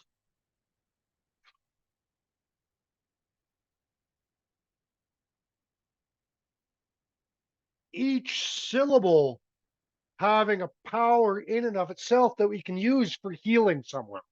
So, anyways, so that's like when I talk about sound healing, or what I consider, and someone like Sanj Hall, when they talk about sound healing, these are the sound healers that are like, they know the sound healing of the syllabic level, right? And the sound healers that I kind of like those, that's powerful stuff, right? And even the Indian classical music singers, these people know sound theory to that sort of level. And the sound healers that I kind of laugh at a little bit and I don't take terribly seriously are the people that had enough money to go out and buy a full set of really nice singing bowls, and they sit there and they play these singing bowls and they make their money. And it's like, fuck off. You charge money for that? People are paying you money for that? No, fuck off. Um, the people who are the true sound healers, these are the classical musicians. These are the Sanj Hall type people. These are the people that understand that that syllable has, that tone has a specific power, and they know exactly what that tone is doing. right? The people playing with their singing bowls are just people playing with singing bowls. They don't know anything. They're making, they're clean. They're the ones, I'm told they're the ones cleaning up these days. Um, get a set of singing bowls and your yoga studio has a future. There's my advice to anyone who wants a future on this. Buy a set of singing bowls and then forget about all the philosophy, forget about everything you've ever learned about anything, and just play your fucking singing bowls. So I hope I don't have clients doing singing bowl stuff listening to this. They're not going to like me anymore. They'll see me like this Joseph Mangel, Dr. Death, and John Michael Span, and Saddam Hussein, and Michael Arth, and a lot of these people whose dreams have caused a lot of people to die. Miles Davis as well, the trumpet guy, a lot of heroin. Bhattacharya, devotional music. See, Bhattacharya, like these are the music therapists, right? Bhattacharya and Sanj and Tirtha and these people I know that have they understand every note of the music. So, and it's not like the people playing their singing bowls, that's working, right? The people are also getting some healing from that nonsense singing bowl stuff. I'll even admit that. I have no problem with it. It's working. It's working. So anyway, what can I say bad about the singing bowls if it's working? Anyways, I just can't take it very seriously. That's all. So, right, it's Vachraj. I take him serious. Sanj, I take him serious. So these kind of people, I take even Miles Davis, I take him seriously. You know, but anyway, so yeah, the rest can't just do it. So, anyways, that's Venus and Revati. We got wow, we're clipping along. I know everybody likes it when I'm rude. I think it's when my students like me the most when I'm being rude. And when I'm yeah, I don't know what it is. It's that quite a few years ago, there was a popular book out. I never read the book, but when it was popular, I had a lot of people say, that's your mastery, Mike. You know the book, the Art of Not Giving a Fuck, or something like that. Anyways, I was told that was one of my specialties in life. Anyways, so and it's not true. I care. I really, really do. What I want is I want those people playing with their singing bowls that don't know anything. I want to criticize them until they go out and study something and they actually understand something of what they're doing. So I love them. I'm not being mean. I'm being nice. That's Revati, right? It's like I'm We being need nice. That was for we need you. we need kindergartners, Mike. We need someone at the beginner level that's just doing things for the heck of it. Although, as Well, much as I agree with you with everything you said there, I'm just offering the fun dynamic of like someone needs to play in the sand and eat dirt, you know? they do, and this is the funny thing because that's the first step and the last step. Right? That's the idiots that don't know anything going, Om Namah Shivaya, Om Namah Shivaya, and they don't know anything, right? And that's like, and then they started there, and then they started to learn something. They did this and they did that, and they went through the whole zodiac, you could say. And in the end, it's the big guru go, Om Namah Shivaya, Om Namah Shivaya, and it's like how everybody's enlightened from that Om Namah Shivaya, right? And so both Revati is both sides of that, right? So what do you do with that? Right? I criticize all the idiots, and then I go, "You're all gurus." So there we go. Uh, It's the length of the beard that determines the wisdom, right? well, yeah, it's like how long have you been doing Om Namah Shivaya, right? That's kind of it. Um, exactly. Um, yeah, we're in Saturn and Revati. Saturn and Revati is a really tough place. This is like this is really like the ship dragging anchor. It's like you're trying to move forward carrying a lead weight. There was a few fighter guys. Where are they? There's a few fighter guys like Joe Rogan and Vin Diesel and some of these guys, and it's pretty easy for me to imagine these guys like putting on the harness, right? A couple tractor tires behind them full of rocks, and then walking with that, right? That is Saturn and Revati. They're dragging that anchor with them. They're dragging all of that weight and trying to pull it all forward. And so it's quite difficult and quite, oh, this is people that really sort of get stuck in those areas as well. There can be some traumas related, and that's a big part of it as well. People that have these early traumas and they're trying to move forward in life without really dealing with those traumas. They're just dragging them along with them, right? Adding another rock, adding another trauma to that harness that they're dragging forward. It just sort of becomes heavier and heavier as they go along. And so if you're a Joe Rogan or a Vin Diesel, like that's training, right? You add another rock, you get stronger, and so there are very, very strong people with this Saturn, but what they're trying to drag forward is almost the impossible. It's like this Lucien Bouchard. He was in Canadian politics 20 years ago. We had a massive separatist movement here, right? And trying to separate from the French were trying to separate from English Canada at the time. And so that was kind of this big movement, and they had a big referendum and they lost. And ever since then, the separatist movement has kind of lost a little bit of power all the time. But because someone like Lucien Bouchard was so into that, even if he had a tough time in politics later, right? Because everybody associated him with wanting to separate. So even though he was growing with the rest of the country in his beliefs, nobody really accepted him. He was dragging behind those old beliefs. He was dragging behind that old baggage in a way, in a sense.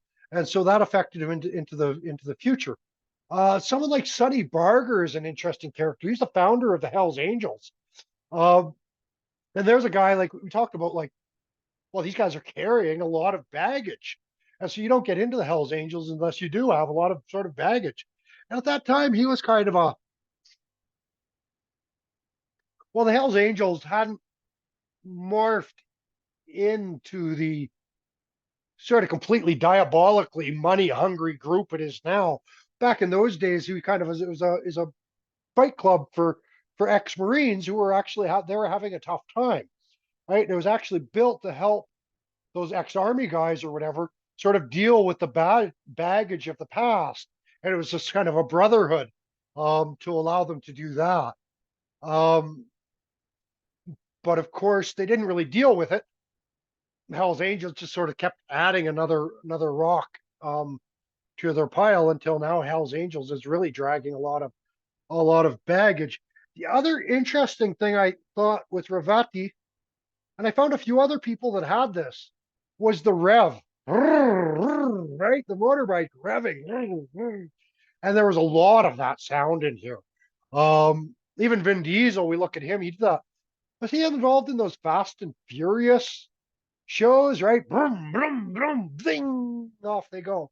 And so there's a lot of that sound of the revolutions being made, right? The little kid who puts we're talking about sounds before, and we were talking about it was this basketball kind of dunk, dunk, dunk, dunk, dunk, dunk, dunk, dunk, dunk, dunk.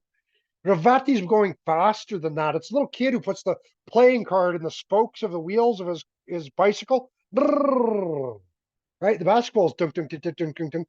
The Ravati's right? It's that revving. And so that's kind of the sound we get here. And so you see the bikers, of course.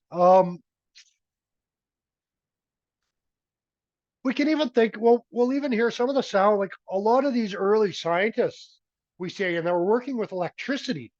And what they were working with is the magnets, right? And they were working with they're spinning those magnets to create the energy. And so that was also kind of a brr, brr. The revolutions, they were using that movement to create energy. That's what the modern engine is, right? That's what the motor is. It's this little thing that spins around in the magnets, and they alternator and it charges your battery and the battery gets a spark and anyway, and then we get power. So you get a lot of that kind of stuff going on in that. Uh, Kenny Rogers is an interesting character here because Timothy McVeigh is there. Kenny Rogers, I used to love Kenny Rogers, by the way. And when I was doing this project, I went back, I listened to some Kenny Rogers. I love Kenny Rogers. Almost as much as I love the other guy I said was my hero. God, I'm just making a fool of myself today with my heroes. But these are the guys I grew up with. And so Kenny Rogers is great. And he has this great song, and this is very Saturn and Revati, a great song called The Coward of the County. This a little bit Mars too, Mars and Revati and that.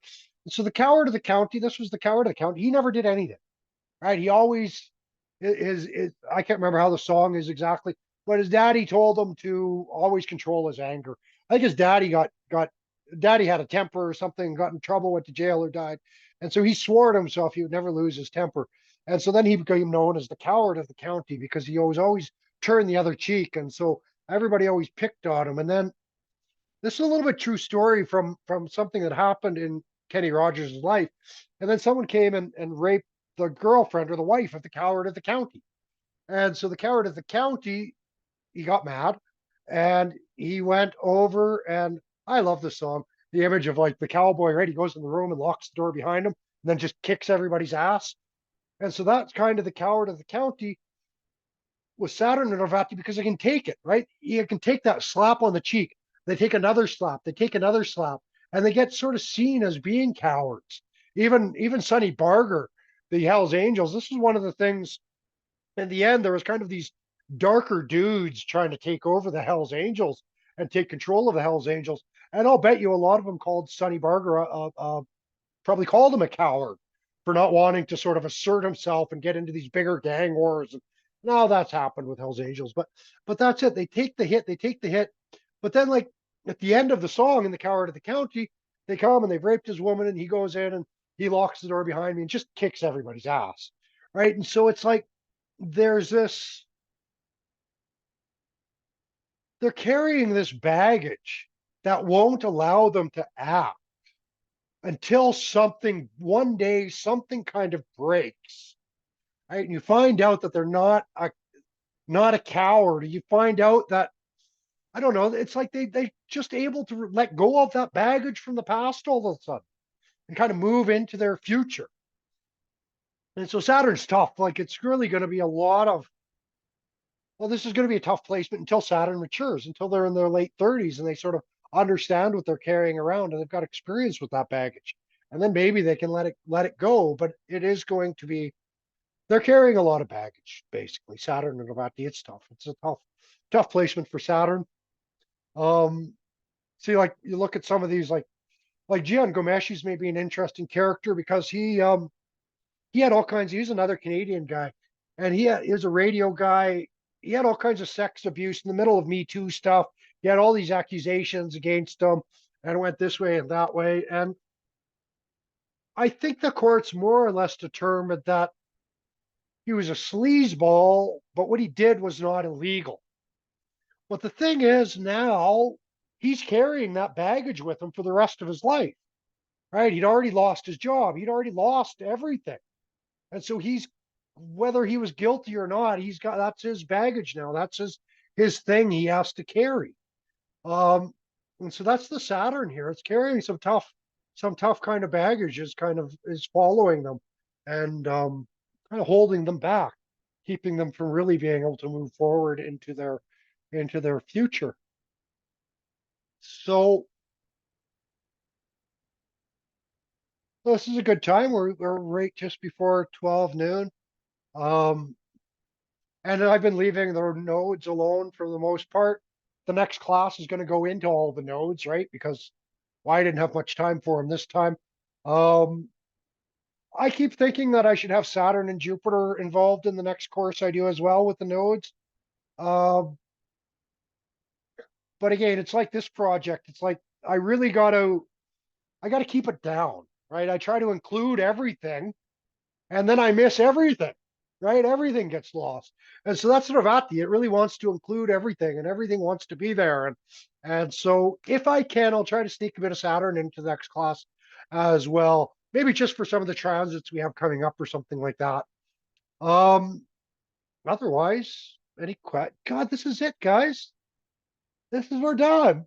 It's like I've had so many endings this week. Everything's been I had like people I've been working with for a long time, and those came to an end. And this is it, guys.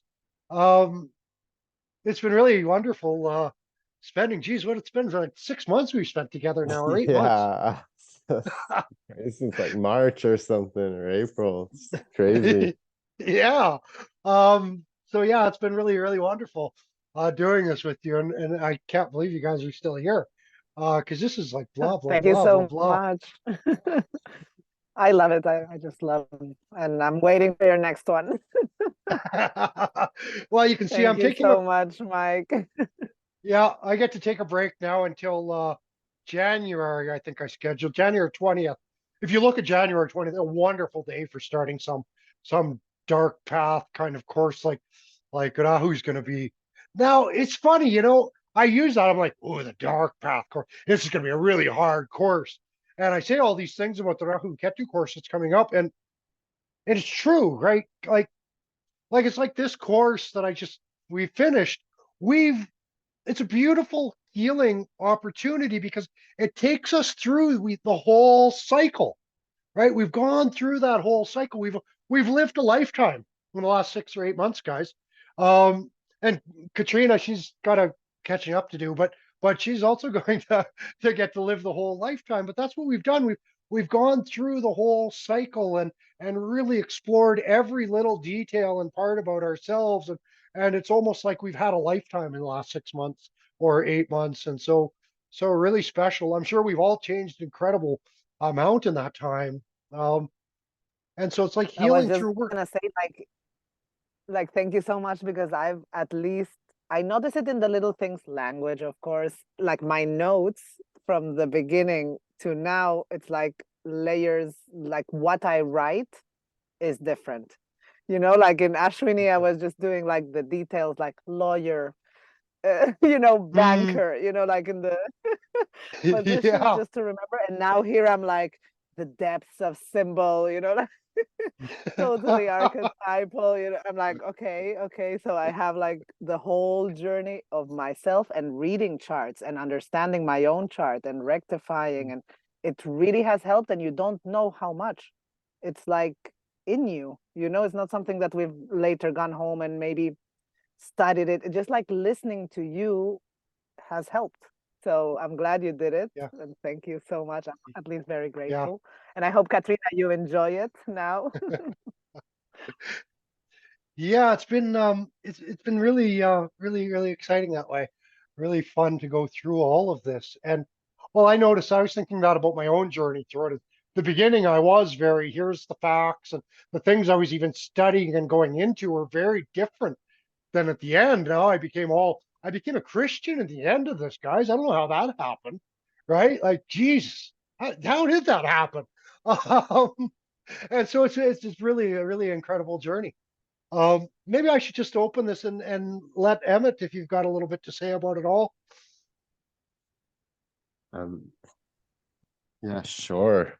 Yeah, it definitely felt like you said, a whole cycle, a whole journey, a whole pattern, and how we started with Ashwini, like all young and fresh and full of excitement, and now we end in Revati just like haggard and like questioning life and like where are the boundaries of life and how do we continue on after this project. So definitely feel that like lived a whole life cycle of nakshatras here. But yeah, like this is not something I can really ever forget. It's we really felt like we through your own being and through your own journey as well, from when we met you and you were in Guatemala at the beginning of this, and then you end up back at home in Alberta kind of thing. It's just kind of like, yeah, it's we started somewhere Yeah, so fresh and full of excitement and went through.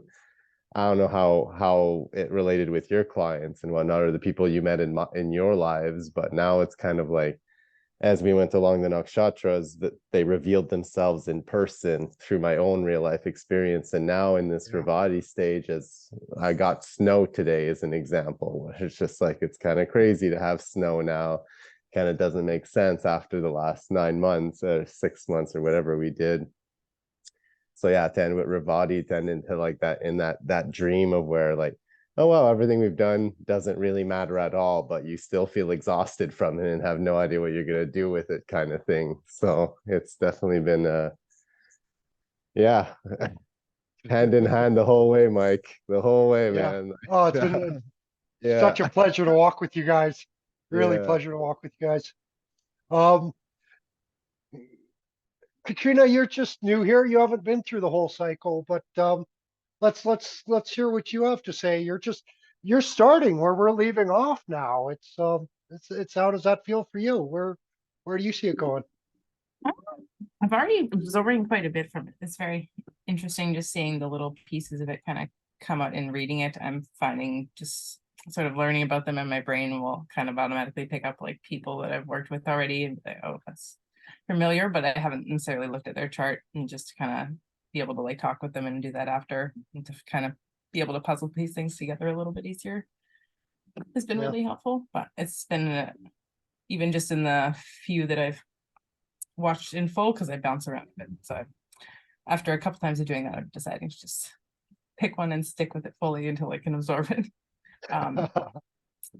I think Yeah. that's just the Revati energy of this week, though. I'm very chaotic, as you can tell, the difficulty finding words.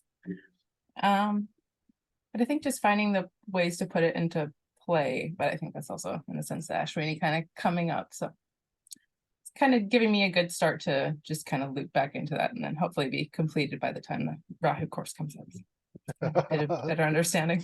Have you done the Vedic philosophy, Katrina? I don't believe so yet. Okay, cool. That's another course that Mike did that I find helps kind of tie everything together in a way, because there we really talked about the philosophy of the planets, because that's something that we both of the classes start out at the same time. So there's only what, the 9 planets or 9 positions that we went through. So that was a 9-week one. So it went like, so then we kept going with the nakshatras after. So it was really nice to have those hand in hand at the beginning, I found. Yeah. As well, to help tie in the practical application of the planets, and then with the deeper knowledge of the nakshatras that kind of came from this class. So if you're looking for that practicalness, I found that was really useful. I will reach out for that. The planetary energies have been not really helpful in terms of understanding things. So thank you for that. The that philosophy class that Emmett was just mentioning, that is my my Spotify debut is releasing the 10 courses for that. I just released the first one. The second one comes out today or tomorrow, every week for what was a 10-week course. And so that's going to be available. There's a journey you can take through Spotify if you use that at all. Otherwise, then you have to talk to me and we have to figure out another way to get it to you. So we We are can do that. still waiting for Saturn. The written part of Saturn, yes. And that's yes, it's I'm coming. just your reminder. Yeah, this is my baggage that I've been carrying, my little Saturn and Revati speaking to me. And so this is karma that I left behind, and I have to deal with it. And so I've taken some steps to allowing me to deal with that. I've kind of got a few things organized, and I've done some, and I have been kind of going back now that I can finally let loose on this big project. I can go back and I can deal with some of those sort of loose ends that I left behind me. So that's coming. And we'll have to keep figuring. I don't have access to your big document, Mike, but we can talk about later another time. I don't know if Dana was able to access the big project. I didn't access it today with the link you sent. It didn't work again, but I got the PDF through Yeah, we got the WeTransfer. PDF. Yeah. Yeah. That I have it for now, so I'm reading that one. That's perfect But for now. but the link isn't working for it. Yeah, exactly. But The I came editable today, one. no. the link for the other pages document I sent worked though. Yeah, Rahu Ketu works, but Nakshatra doesn't. Maybe it's what you say that it's too big. Yeah.